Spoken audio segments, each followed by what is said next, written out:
আর বাংলাদেশ অকৃতজ্ঞ জাত হলেও ইসরায়েল কিন্তু অকৃতজ্ঞ নয়, তাদের ইহুদিরাও নয়। প্রিয় বন্ধুগণ, মুফতি আবদুল্লাহ আল মাসুদকে কলকাতার কল্যাণীর একটি পুলিশ ফাঁড়িতে অন্যায়ভাবে 4 দিন আটকে রাখা, পরবর্তীতে তাকে ছেড়ে দেওয়া, আবার তাকে পুলিশ স্টেশনে ডেকে নিয়ে গিয়ে অ্যারেস্ট করে জেলে পাঠানো, এই সার্বিক বিষয়টি সম্পর্কে নিশ্চয়ই আপনারা অবগত রয়েছেন। আমি এই বিষয়ে বেশ কয়েকটি ভিডিও আপলোড করেছি, লাইভ সেশন আপনারা দেখেছেন, এবং সেই সকল ভিডিওর কথাবার্তা নিয়ে আপত্তি উঠেছে। কিছু কথা অনেকেই হার্ট করেছে, অনেকে দুঃখ পেয়েছেন, কষ্ট পেয়েছেন, আবার অনেকে ক্ষুব্ধ হয়েছেন, অনেকে আনন্দ পেয়েছেন। আমি আজকের এই ভিডিওতে চেষ্টা করব আমার সে সকল বক্তব্যে যদি ভুল হয় তাহলে সেটা কিভাবে ভুল হয়েছে, সেই ভুলের জন্য আমি অনুতপ্ত কিনা, অথবা আমার দৃষ্টিভঙ্গি কী ছিল, আমি কি বোঝাতে ব্যর্থ হয়েছি, আমার শব্দ চয়নে কেন অসুবিধা ছিল। তো আমি এই পুরো বিষয়টিতে যেমন কষ্ট পেয়েছি, হতবাক হয়েছি, আবার বেশ কিছু বিষয়ে অনেক আশাবাদীও হয়েছি। ভারতীয় সংবাদ মাধ্যমের ভূমিকা সম্পর্কে অনেক বিতর্ক আছে, অনেক প্রশংসা আছে।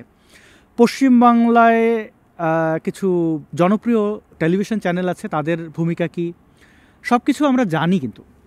এবং মুফতি আবদুল্লাহ আল মাসুদের ব্যাপারে তাদের পেশাদারিত্বের যে ঘাটতি সেটিও আমরা জানি। তো পেশাদারিত্বের জায়গায় বা প্রতিষ্ঠান কি করলো কি করলো না সেটা আসলেই অনেক বড় একটি ব্যাপার। এরপর ব্যক্তি পর্যায় থেকে পশ্চিমবাংলার নাগরিকদের ভূমিকা কি, ভারতবাসীর ভূমিকা কি, কি ভাবেন তারা আমাদেরকে নিয়ে, বিশেষ করে এক্স মুসলিমদেরকে নিয়ে, বাংলাদেশিদেরকে নিয়ে কী ভাবেন, আমরা একটু আবার ভেবে দেখার চেষ্টা করি। আমি একটি ভিডিও পেলাম, আমাকে কয়েকজন পাঠিয়েছেন এই ভিডিওটি। প্রবাল দত্ত নামের একজন ব্যক্তি, আমি তাকে আগে চিনতাম না, তো তার কথাবার্তা শুনলাম, আমাকে নিয়েই উদ্দেশ্য করে একটি ভিডিও করেছেন। প্রাক্তন মুসলিম হলেই বিনা শর্তে ভারতে থাকতে দিতে হবে, না হলে ভারতকে গালাগালি, এরকম একটি শিরোনাম তার ভিডিওটির। আমি আউটডোরে দেখতেই পাচ্ছেন, তো ফোনে স্ক্রিন রেকর্ড করছি এবং পাশে আপনারা এটি দেখতে পাবেন। তার বক্তব্য শুনবেন, আমি তার বক্তব্যকে খণ্ডন করার চেষ্টা করব, যেহেতু তিনি আমার বক্তব্যকে উদ্দেশ্য করেই কথাবার্তাগুলো বলেছেন। প্রথমেই তাকে ধন্যবাদ দেই যে তিনি একজন ভদ্র মানুষ। আমি মনে করি আমার অ্যাক্টিভিজমটাই এমন যে যে দেবতার যে ফুলে তুষ্ট তাকে সেই ফুলই দিতে চাই। ধরুন, ইসলামিক সন্ত্রাসীরা যখন সন্ত্রাসবাদ ছড়ায় তখন তাদেরকে তাদের ভাষাই জবাব দিই। আমি অনেকবার বলেছি যে 1400 বছর আগে মারা যাওয়া একজন ব্যক্তি, মারা যাওয়া বলা যাবে না, হত্যার শিকার হওয়া বিষ খেয়ে, তো সেই ব্যক্তিটি কি করেছেন তখন আমার কাছে কনক্রিট কোনো এভিডেন্স নেই, কিন্তু তার অনুসারীরা যে আচরণ করবে সেই আচরণ অনুযায়ী তাকে আমি মাপব। তো সেই হিসেবে আমি উগ্র ইসলামপন্থীদের কিভাবে সমালোচনা করি আপনারা জানেন, তাদের প্রফেটকে আমি কোন ভাষায় সম্বোধন করি তাও আপনারা জানেন। আবার তাদের মধ্যে যারা ক্ষুদ্র সেক্ট রয়েছে, বিশেষ করে আহমেদিয়া, হেজবুত তাওহিদ, এদের ব্যাপারে আমার দৃষ্টিভঙ্গিকে আপনারা জানেন। বাংলাদেশের শিয়া সম্প্রদায়ের ব্যাপারে আমার দৃষ্টিভঙ্গিকে আপনারা জানেন। হিন্দু, বৌদ্ধ, খ্রিস্টান সম্প্রদায়কে আমি কতটা আপন ভাবি তা আপনারা জানেন। এর কারণ কি? তাদের ব্যবহার অনুযায়ী তাদের সাথে আমি পাল্টা আমার পক্ষ থেকে ভালোবাসা বলুন বা আপনি এটাকে নিন্দা বলতে পারেন, সমালোচনা বলতে পারেন, আসলে ওই একই জায়গায় যে দেবতার যে ফুলে তুষ্ট থাকে। যখন বাঙালির প্রশ্ন আসে আমি কি বলি, আমি নিজেকে বাঙালি বলি না, আমি বলি বাংলাভাষী। এর কারণ কি?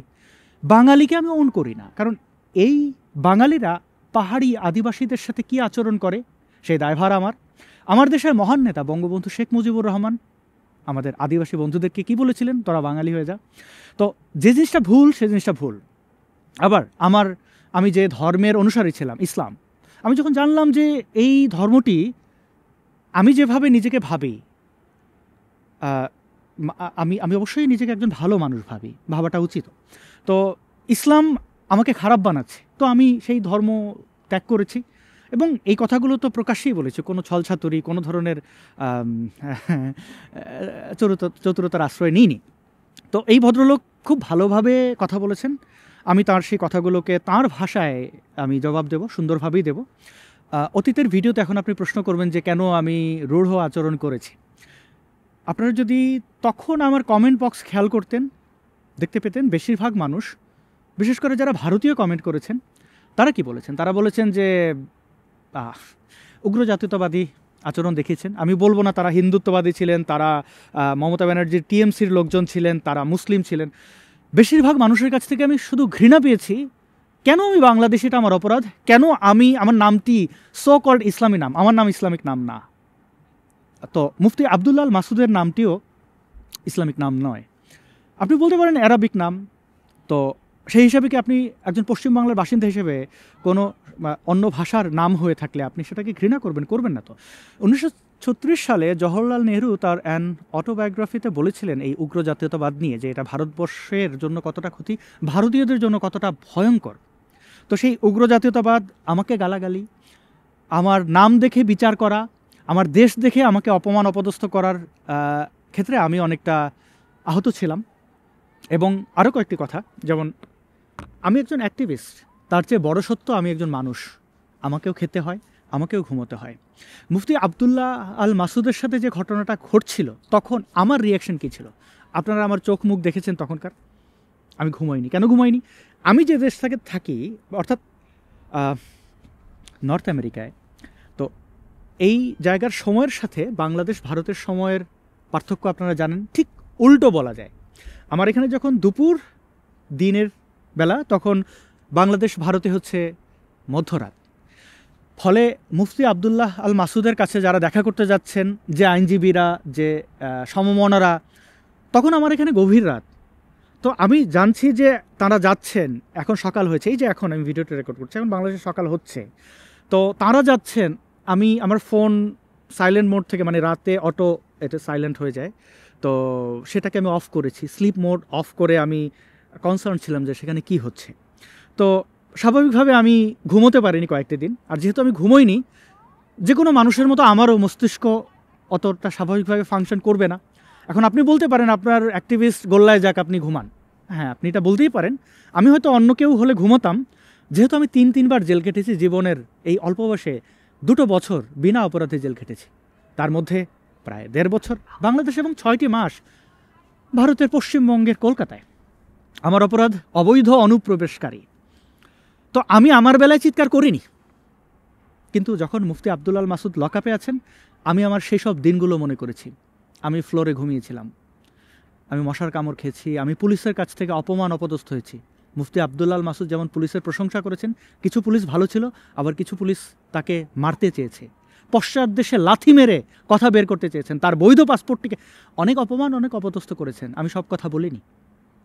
প্রিয় বন্ধুগণ, আমি দেখছিলাম আমি এখান থেকে অনুভব করছিলাম তিনি কতটা কষ্ট করছেন। সেই কষ্টের কথা ভেবে আমি ঘুমোতে পারিনি।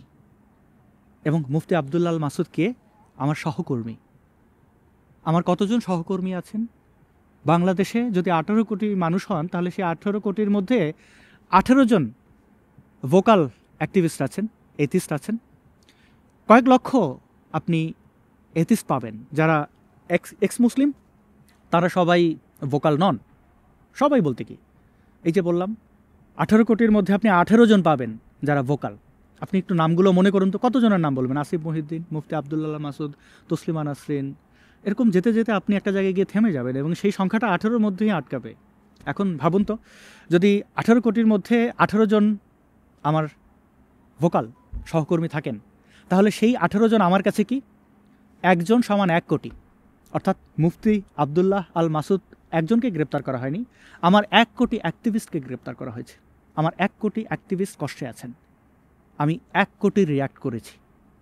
আমার যদি তা ভুল হয়, মানুষ হিসেবে আমার তো ভুল থাকবেই, কিন্তু প্রথম এবং শেষ কথা যে আমি ভারতীয়দের মধ্যে আমি যতজন মানুষকে চিনেছি তাদের বেশিরভাগ খুবই ভালো মানুষ। খারাপ মানুষের সংখ্যা খুব কম থাকে, কিন্তু তাদের বেশি দেখা যায়। এবং আমি খারাপ আচরণে রিয়াক্ট করি, এটা আমার স্বভাবজাত বৈশিষ্ট্য বলতে পারেন, দোষ বলতে পারেন। এবং আমি তো বিদ্রোহী, বিদ্রোহের এটাও একটা অংশ। তো এই মুফতি আবদুল্লাহ আল মাসুদের ব্যাপারটি আমার কাছে স্বাভাবিক ছিল না। আমার অনেক অ্যাক্টিভিস্টরা এই বিষয়টিকে তাদের মতো করে দেখেছেন বলে তাদেরকেও আমি বকাচকা করেছি, তাদেরকেও ওই শব্দগুলো ব্যবহার করেছি। তো তারা তো আমার শত্রু নন, তারা তো আমার আপন। কেন করেছি? ওই যে আপনি সঠিক সময় সঠিক কাজ করছেন না কেন? আপনার একটা ভুল সিদ্ধান্তের কারণে, আপনার একটা ভুল ভাবনার কারণে এই মানুষটি হয়তো দীর্ঘদিনের জন্য জেল খাটতে হতে পারে। আমি তো 6 মাস কেটেছি, তারপর আমি যে কারণে বেল পেয়েছি, এই কারণে মুফতি আবদুল্লাহ আল মাসুদ বেল পাবেন না। আমি কি কারণে বেল পেয়েছি? আমার উকিল পুলিশকে চ্যালেঞ্জ করেছেন, ওকে ঠিক আছে বুঝলাম সে বাংলাদেশি, প্রমাণ কি? আমার কাছে কোনো পাসপোর্ট ছিল না, কারণ আমার মহান দেশের মহান গোয়েন্দা সংস্থা ডিজিএফআই আমার পাসপোর্টটি কেড়ে নিয়েছিল, আমার নাগরিক অধিকার। আমি বৈধভাবে ভারতে ফিরছিলাম বাংলাদেশে জেল খেটে, 1 বছরের ভিসা ভারত সরকার আমাকে দিয়েছিল, আমি কৃতজ্ঞ। আমার সেই ভিসা তো দূরের কথা, পাসপোর্টটা নিয়ে আসতেও পারিনি। তো স্বাভাবিকভাবে আমার রিয়াকশন কীরকম হতে পারে বুঝতে পারছেন। তো আমাদের ভারতীয় বন্ধু যিনি আমার এই কথাবার্তাগুলো সমালোচনা করেছেন, গঠনমূলক, আমি তার প্রতি শ্রদ্ধা রেখে শুনি তিনি কি বলছেন।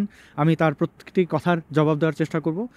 হয়তো সব কথার যৌক্তিক জবাব মাথায় নাও থাকতে পারে, যেহেতু তিনিও ভিডিওটি আনকাট করেছেন, আমিও আনকাট। চলুন তাহলে শুরু করি। কোথায় যাবে, মানে জায়গা না দিলে তারা কোথায় যাবে, এটা কতটা অবাস্তব নিজেও জানেন না। প্রথমত, কাল লক্ষ লক্ষ বাংলাদেশি নিজেদের প্রাক্তন মুসলিম বলে যদি দাবি করে আর সোশ্যাল মিডিয়াতে দুটো পোস্ট করে সেটা প্রমাণ করার চেষ্টা করে যে তারা প্রাক্তন মুসলিম এবং কোনো রকমে ভারতে ঢোকার জন্য চেষ্টা করে, তখন কি হবে? তাদের ভারতকে নিয়ে তাদের ভারতে ঢুকিয়ে দিতে হবে। এই সুযোগ দিলে কাল তো বাংলাদেশের অর্ধেক লোকই এই সুযোগে ঢোকার চেষ্টা করবে, বাংলাদেশটা খালি হয়ে যাবে, আর তাদের এই দেশে নিয়ে এসে ভাতা দিতে দিতে ভারতের পকেট খালি হয়ে যাবে। ঠিক যেমন মুসলিম রিফিউজিদের নিয়ে আজ ইউরোপের যেরকম ঠিক হালটা হয়েছে। তো মুফতি মাসুদকে থাকতে দেওয়া হলো, তখন বাকি XYZ-কে কেন থাকতে দেওয়া হবে না, এটাই তখন একটা মূল ইস্যু। বন্ধু প্রবাল, আপনি ঠিক বলেননি। বাংলাদেশের কেউ এক্স মুসলিম দাবি করে ভারতে আশ্রয় চাইবেন, আমি এটা মনেও করি না।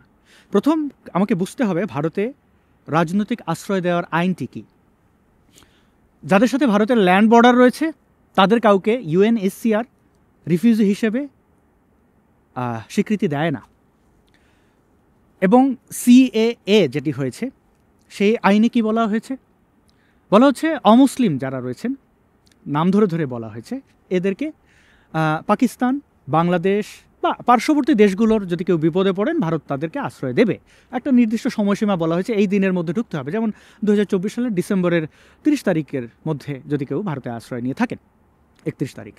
তো কেন তাদেরকে আশ্রয় দেওয়া হবে? একজন মানুষ হিন্দু হলে, বৌদ্ধ হলে, কেন মুসলিমদেরকে দেওয়া হবে না? এখানে বলা হচ্ছে যে যেহেতু আশেপাশের মুসলিম অধ্যুষিত দেশগুলোতে মুসলিমরা বিপদে নেই, অমুসলিমরা বিপদে, তাই বিপদগ্রস্ত মানুষকে আশ্রয় দেওয়া হবে, হিন্দু মুসলিম খ্রিস্টানকে নয়। খুবই সুন্দর কথা, আমি এটি একমত। পাকিস্তানের কোনো মুসলিম তারা নিজেদের মধ্যে যদি মারামারি করে এটা দেখার বিষয় ভারতের নয়। বাংলাদেশের মুসলিমরা ভালো আছে কি খারাপ আছে তো আমরা জানি, অবশ্যই ভালো আছে। তারা নিজেরা মারামারি করবে, কিন্তু মৌলবাদের জায়গায় সব এক হয়ে যাবে। সেখানে চরমনাই, হেফাজত বা অন্যান্য সেক্ট যারা আছে তাদের ওই জিহাদি জজবা এটি আর থেমে থাকে না। ফলে তাদেরকে কেন ভারত আশ্রয় দেবে? না, দেবে না, ঠিকই তো। ভালনারেবল মানুষ কারা? হিন্দু, বৌদ্ধ, খ্রিস্টান। আরও ভালনারেবল হচ্ছেন যারা ইসলামে বিদ্রোহ করেছেন, তাদের চেয়ে দুঃখে, তাদের চেয়ে কষ্টে কেউ নেই। এবং বাংলাদেশ থেকে হিন্দু একজন ভদ্রলোক যদি ভারতে চলে আসেন, তিনি ভারতে আশ্রয় নেন, তার একটা জেনারেশন পার হয়ে যায়, তিনি নিজেকে যেখানে আশ্রয় নেন, যেমন ত্রিপুরায় গেলে ত্রিপুরার লোকাল ভাষা আয়ত্ত করা, বা পশ্চিমবাংলা থাকলে কলকাতা হওয়ার, মানে পশ্চিমবাংলার হওয়া, ভারতীয় হওয়ার একটা চেষ্টা থাকে। তিনি পারেন না, তার পরবর্তী জেনারেশন পারে। ভদ্রলোক এই যে প্রবাল, তিনিও বলেছেন তার পূর্বপুরুষ বাংলাদেশে ছিলেন, তাঁরও এই কষ্ট, তিনি খুবই সুন্দর কলকাতার অ্যাকসেন্টে কথা বলছেন। তো তাঁর বাবা মা বা ঠাকুরদা হয়তো এটি করেন না, তো এই সংগ্রামটা করতে হয়। এবার প্রশ্ন হচ্ছে যে এক্স মুসলিমরা কী করে? পৃথিবীর যেখানেই যাক সারিন দেওয়া যায়, মানে ঢেকি স্বর্গে গেলেও নাকি ঢাক বাঁধে, মানে ধান বাঁধে। তো সেই ধান ভানার মতোই আর কি এক্স মুসলিমরা বিদ্রোহী করে। এবং এই জিনিস, আমি অনেক বছর ধরে বাংলাদেশে নেই, অর্ধচোখ, আমি তো আমার কাজ করে যাচ্ছি, প্রতিদিনও তো অ্যাক্টিভিজম বাড়াচ্ছি। তো প্রিয় বন্ধু, এক্স মুসলিমরা শুধু আক্রান্ত হয় না, প্রতিরক্ষার জন্য অন্য মানুষ যেন আক্রান্ত না হয় সেই চেষ্টা করে। আমার কি স্বার্থ বাংলাদেশে ইসলামিস্ট থাকবে, হিন্দুরা বিতাড়িত হলে আমার কেন দুঃখ? আমার দুঃখ আমি বিতাড়িত হয়েছি, এই কাজটি যেন অন্য কারোর সাথে না ঘটে। এবং আপনি বলেছেন যদি এক্স মুসলিমদের স্বীকৃতি দেওয়া হয় তাহলে সবাই চলে আসবে। আমি বলিনি কখনো এক্স মুসলিম হলেই তাকে ভারতে আশ্রয় দেয়। আমার বক্তব্য যে যারা ভোকাল, বাংলাদেশে ভোকাল হওয়াটা ছেলে খেলা নয়, একটা ফেসবুকে পোস্ট দিয়ে এক্স মুসলিম দাবি করা নয় বন্ধু, কল্লাটা চলে যায়। অনেকের কল্লা গেছে, এটা আমার দাবি নয়। 20 জনের বেশি আমি লিস্ট দেখাতে পারবো, আপনি একটু ব্লগার কিলিং জেনে নেবেন প্রিয় বন্ধু। শুধু এক্স মুসলিমও হতে হয় না, এক্স হিন্দু হলেও অভিজিৎ রায়, অনন্ত বিজয় দাস, নীলাদ্রি নীল, নিলয় নীল, কারা? ওনারা কি এক্স মুসলিম ছিলেন? আচ্ছা, তারপরে তিনি বলেছেন যে ভারত কীভাবে আইডেন্টিফাই করবে সে এক্স মুসলিম কি না, সে তো এক্স মুসলিম দাবি করে সে জিহাদি হয়ে যেতে পারে, খুবই যৌক্তিক কথা। যদি তিনি ভোকাল এক্স মুসলিম হন, বৃক্ষ তোমার নাম কি ফলে পরিচয়, তাকে দেখা যায়। পশ্চিমের বিভিন্ন দেশে অনেক মানুষ নিজেকে সমকামী মানে মুসলিম ব্যাকগ্রাউন্ডের এক্স মুসলিম বলে দাবি করে, সবার কেস অ্যাকসেপ্টেড হয় না। আমি একটু খুব ক্ষুদ্র মানুষ, আমি এই পর্যন্ত আমার মনে হয় 100 জনের উপরে মানুষকে সার্টিফাই করেছি, মানে আমি চিঠি লিখেছি যে দেশে আশ্রয় পেয়ে ব্যর্থ হয়েছেন, রিজেক্ট করা হয়েছে অ্যাসাইলাম রিকোয়েস্ট, আমি তাদেরকে লিখেছি যে আমি এই মানুষটিকে চিনি, এই মানুষটি সত্যি বিপদগ্রস্ত। তো কাদের সার্টিফাই করেছি? যারা জেনুইন। এই পর্যন্ত পৃথিবীর কেউ বলতে পারবে না একজন ভণ্ড লোককে আমি সার্টিফাই করেছি, কারণ আমি অ্যাক্টিভিস্ট।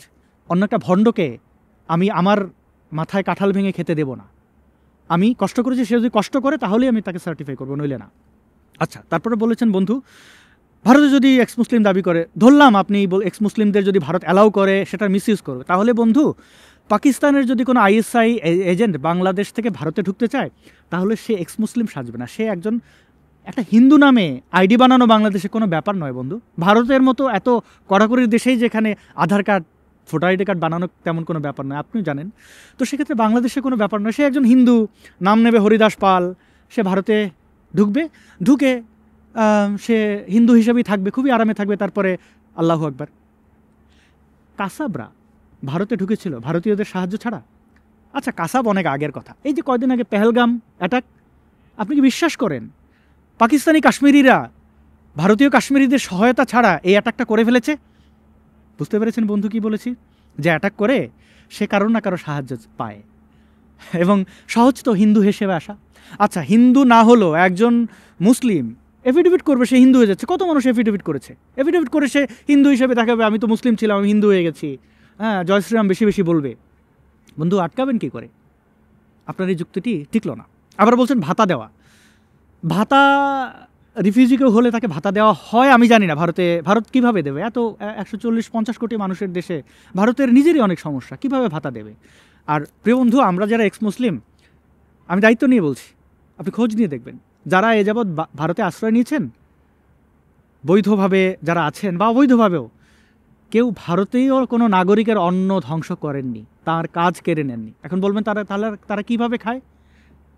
তাদেরকে আমরা যারা বাংলাদেশে আছি বা বিশ্বের বিভিন্ন জায়গায় আছি, আমরা আমাদের এক্স মুসলিমদের মর্যাদা বুঝি, কষ্টটা বুঝি, আমরা তাদেরকে সাহায্য করি। আমাকে একটা সময় মানুষ সাহায্য করেছেন, আমি ভারতের রুটি রুজিতে আঘাত করিনি, তাহলে কি হচ্ছে? ভারতের রেমিটেন্স ঢুকছে এবং আমাদের বিরুদ্ধে কোনো ক্রাইম পাবেন না বন্ধু। আমি প্রায় 5 বছর ভারতে অবস্থান করেছি, আমি ক্যামেরার সামনে কথা বলি চেহারা দেখিয়ে, আমার কোনো অন্যায় থাকলে নিশ্চয়ই এটি বের হবে, আপনি পাবেন না।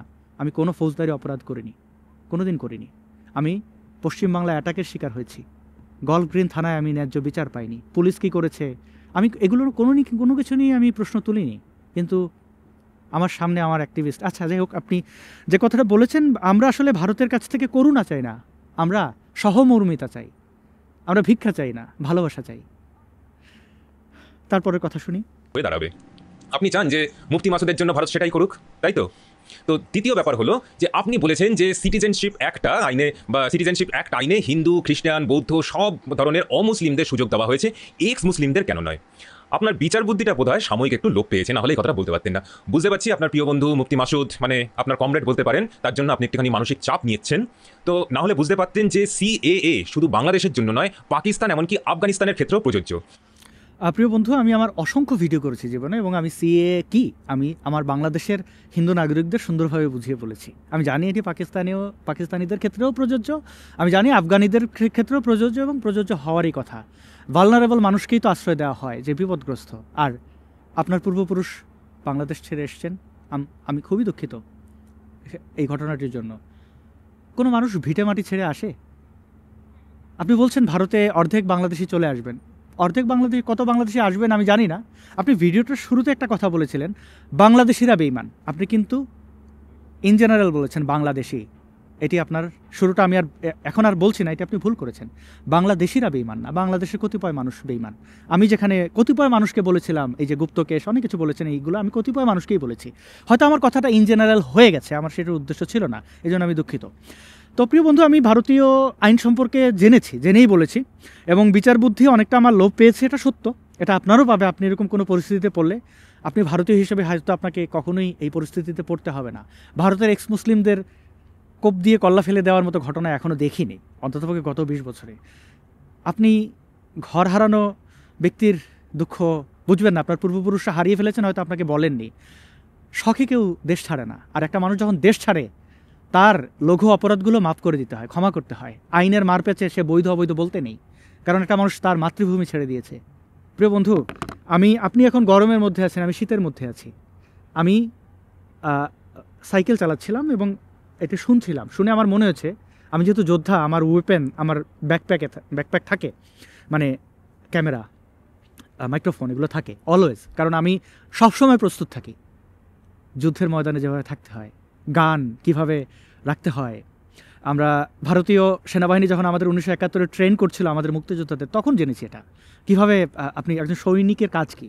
আজকে যদি বাংলাদেশে কোথাও কারোর বাড়ি পোড়ায়, আমাকে তখনই এই বিষয়টাতে রিয়াক্ট করতে হবে। বাড়ি যাব, একটা সুন্দর করে স্নান করবো, ফ্রেশ হব, তারপরে একটু মুখে ক্রিম মাখবো, এভাবে অ্যাক্টিভিজম হয় না।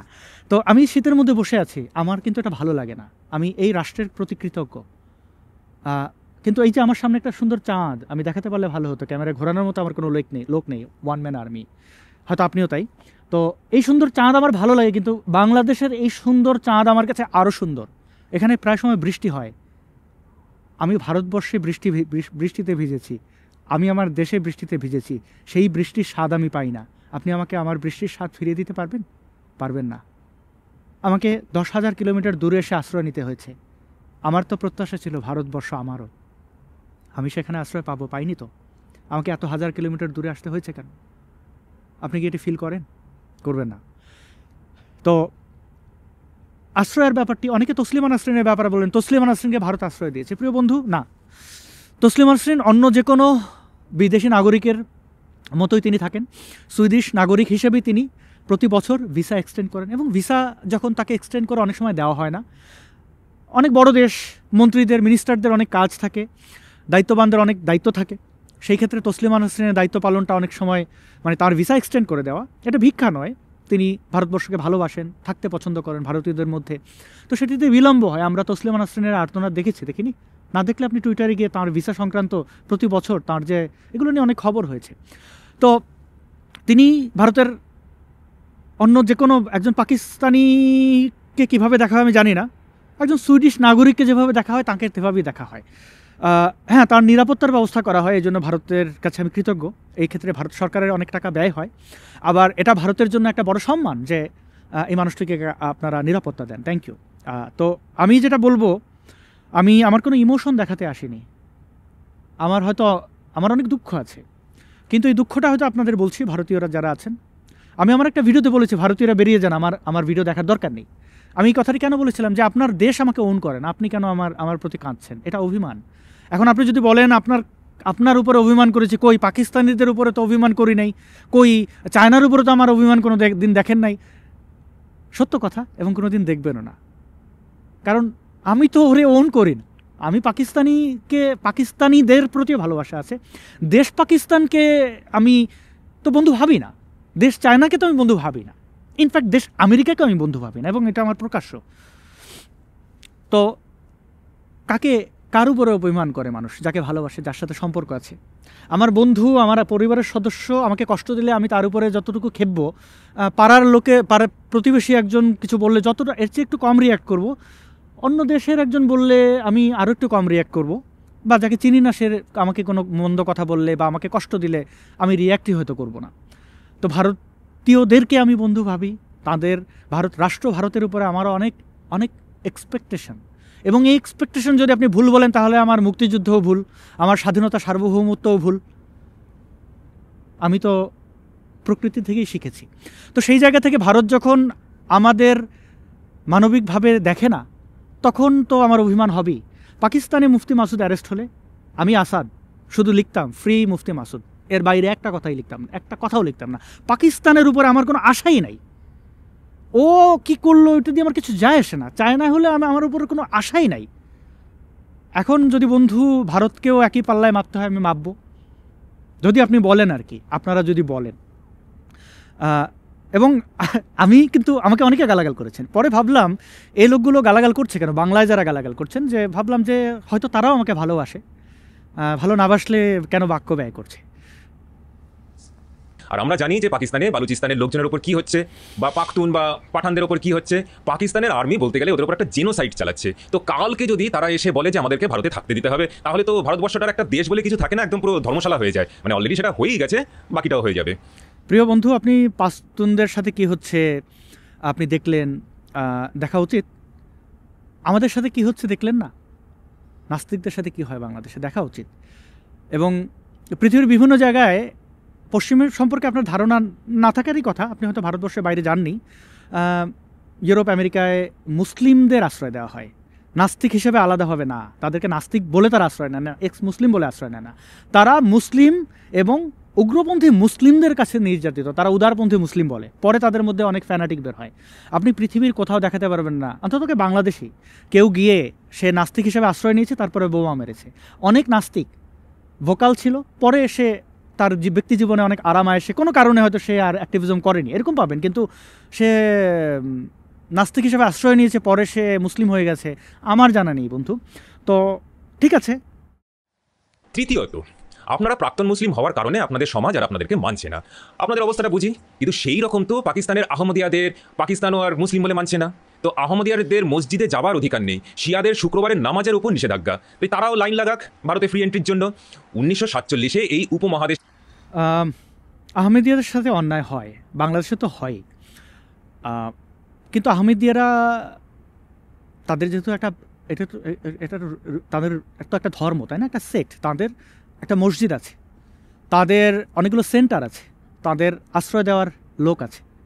আমাদের কোনো মন্দির নেই, আমাদের কোনো মসজিদ নেই, আমাদের আশ্রয় দেওয়ার কেউ নেই, আমাদের কেউ নেই। এবং সেই হিসাবে আমাদের বিবেচনা করলেন এক্স মুসলিমদের, আম সরি, আপনার এই ধারণাটি সত্য নয়, সঠিক নয়।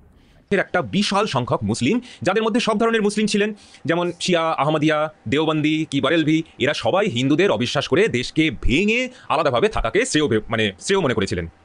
তো ভারতের যে বহুমুখিতা তাকে অশ্রদ্ধা জানিয়ে, এত শব্দ, 1 মিনিট জলও খেয়ে নি। হ্যাঁ, প্লিজ এই শব্দ দূষণ বন্ধ করা উচিত। এই শব্দ আমি যখন কলকাতায় থেকেছি, অ্যাক্টিভিজম করেছি, আমার মনে হয়েছে অকারণে মানুষ হর্ন দেয়, এবং আমিও এদের উপর অনেক সময় খেপে যাই, যারা মানে বাজি ফোটায়, পটকা ফোটায় উৎসবের নামে, এগুলোতে আমি বিরক্ত হয়েছি, আমি তাদের গালাগালও করেছি এবং এটা আমি করি, মানে একটু তাড়াতাড়ি খেপে যাই, এটা অবশ্য আমার কমানো উচিত। এই ভিডিওটা আপনারা দেখবেন আনএডিটেড, কোনো রকম কাটফাট নয়। কি বলছিলাম, যে হ্যাঁ, ভারতের যে বহুমুখিতা সেটাকে অশ্রদ্ধা জানিয়ে সেদিনকে তারা আলাদা হয়ে গেছে। তো তাদের পরবর্তী যে প্রজন্ম, তাকে তো তার দায় নিতে হবে, সে আহমদিয়া হোক কি প্রাক্তন মুসলিম। ভুল বললাম কি? একটুখানি ঠান্ডা মাথায় আপনি ভেবে দেখুন তো।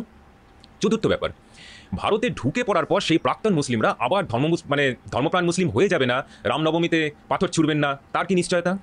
এই যে ইউরোপে আজ যে রিফিউজি হয়ে আসা মুসলিমরা শরিয়া আইন লাগু করতে চাইছে, রায়ট চালাচ্ছে, সেই রকমই তথাকথিত প্রাক্তন মুসলিমরা করবে না পরের দিকে, সেটাকে বলতে পারে?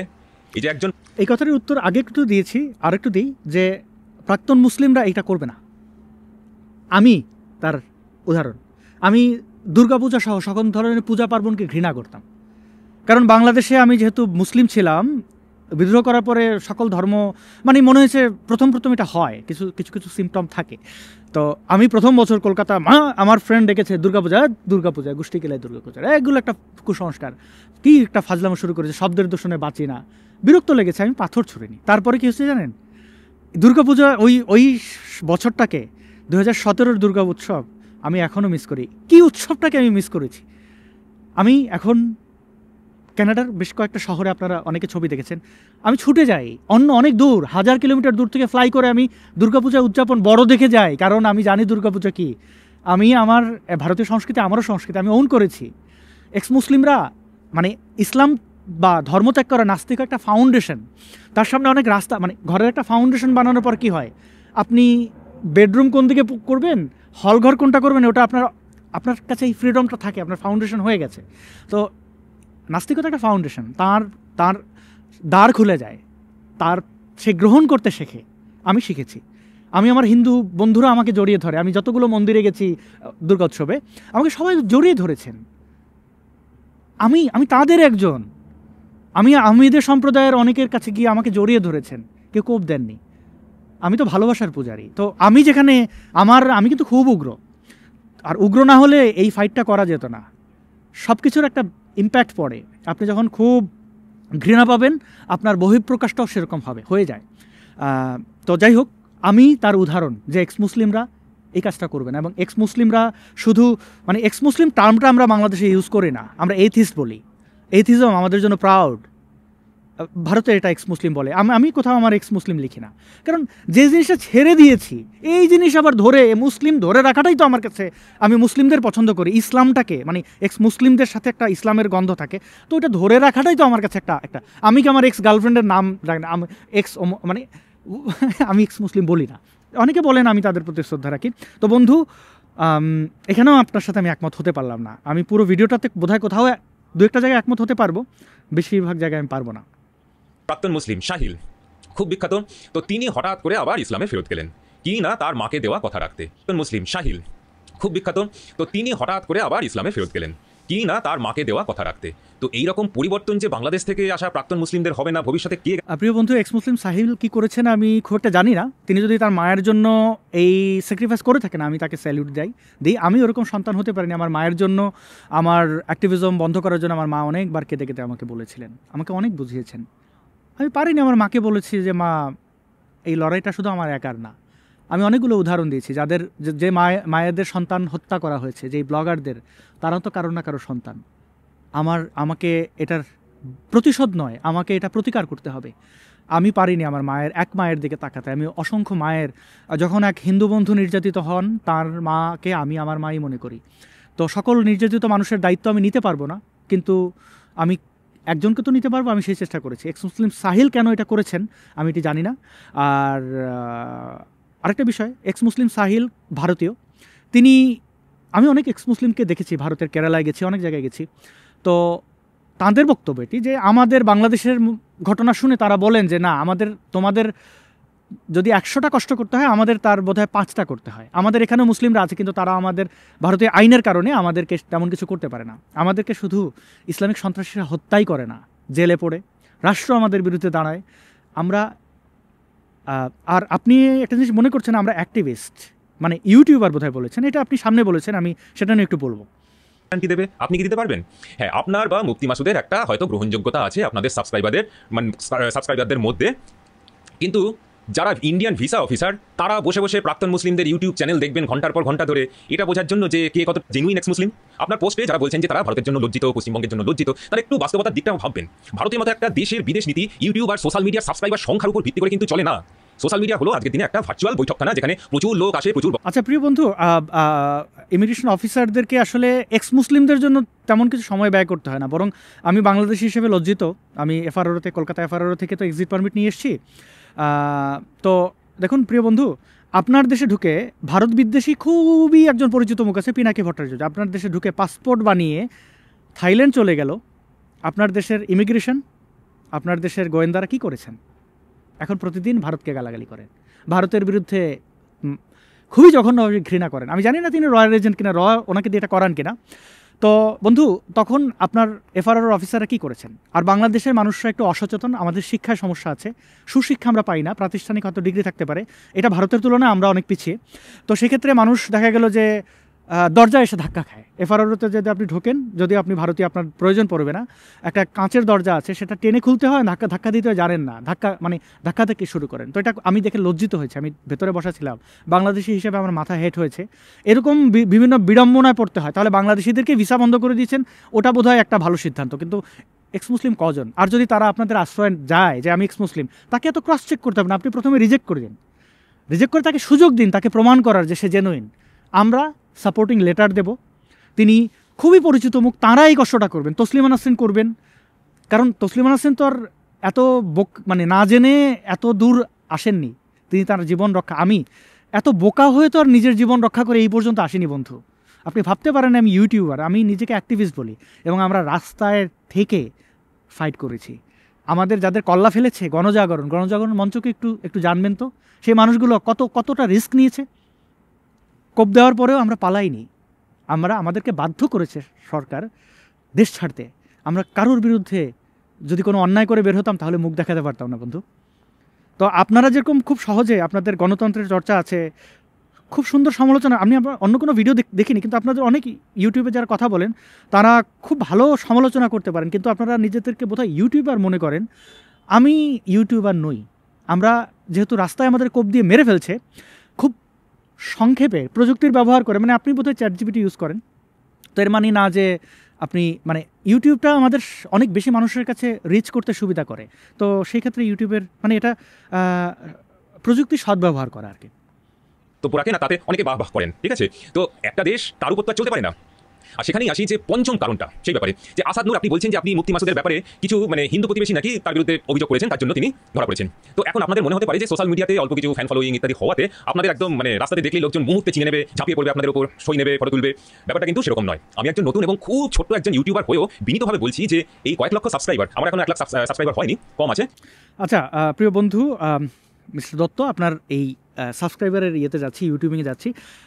মাসুদ সাহেবকে কেউ চিনবেন আমি দাবি করিনি। তাকে যদি সন্দেহ হয় তাকে জিজ্ঞেস করা প্রথম কাজ যে আপনি কে। আপনি ওই এলাকায় একটু খোঁজ নেবেন কারা তাদেরকে তো আমি হিন্দুত্ববাদী হিসেবে বিজেপি বলিনি।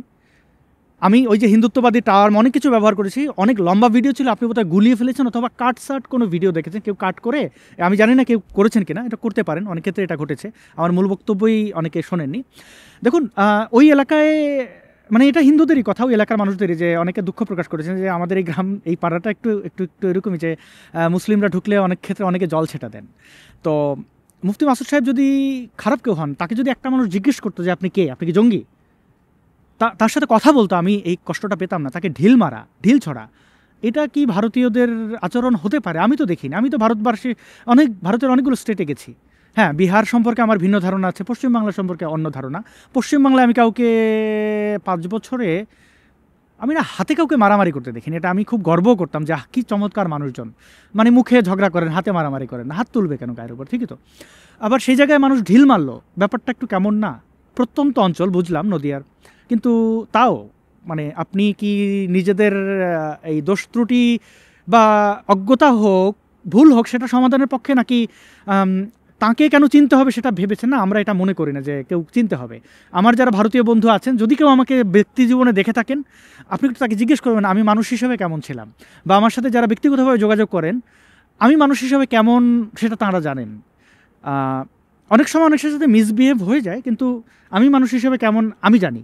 তো সেক্ষেত্রে আমি কোনো দিন ফেম বা আমি সেলিব্রিটি টাইপের, আমাকে বরং কেউ সেলিব্রিটি বললে, লাইভে অনেকে বলেন, আমি বরং তাকে সেখানে থামিয়ে দিই। এবং আমি মাঠে ঘাটে থাকা লোক। আমি আপনার এই শিয়ালদা স্টেশনে 7 দিন প্ল্যাটফর্মে শুয়েছিলাম, আমার কোনো আশ্রয়ের জায়গা ছিল না বন্ধু, স্নান করতে পারিনি। আমার কাছে পয়সা ছিল, আমার কাছে বৈধতা ছিল না। আমি অনেককে ফোন করেছি, ভারতীয়, কেউ আমাকে সাহায্য করেনি। আমার কোনো দুঃখ নেই, সে নিয়ে আমি কোনোদিন অভিযোগ করিনি। যেহেতু আমাকে কেউ অ্যাটাক করেনি, আমি খুশি। আমি রেল লাইনে থাকতে আমার কোনো অসুবিধা নেই। প্ল্যাটফর্মে তো মানুষই থাকেন, কত মানুষ থাকেন। আমার দেশে কত মানুষ রাস্তায় ঘুমান, আমি রাস্তায় ঘুমিয়েছি। আর কষ্টগুলোর কথা বাদ দিলাম, অনেক কষ্ট করেছি।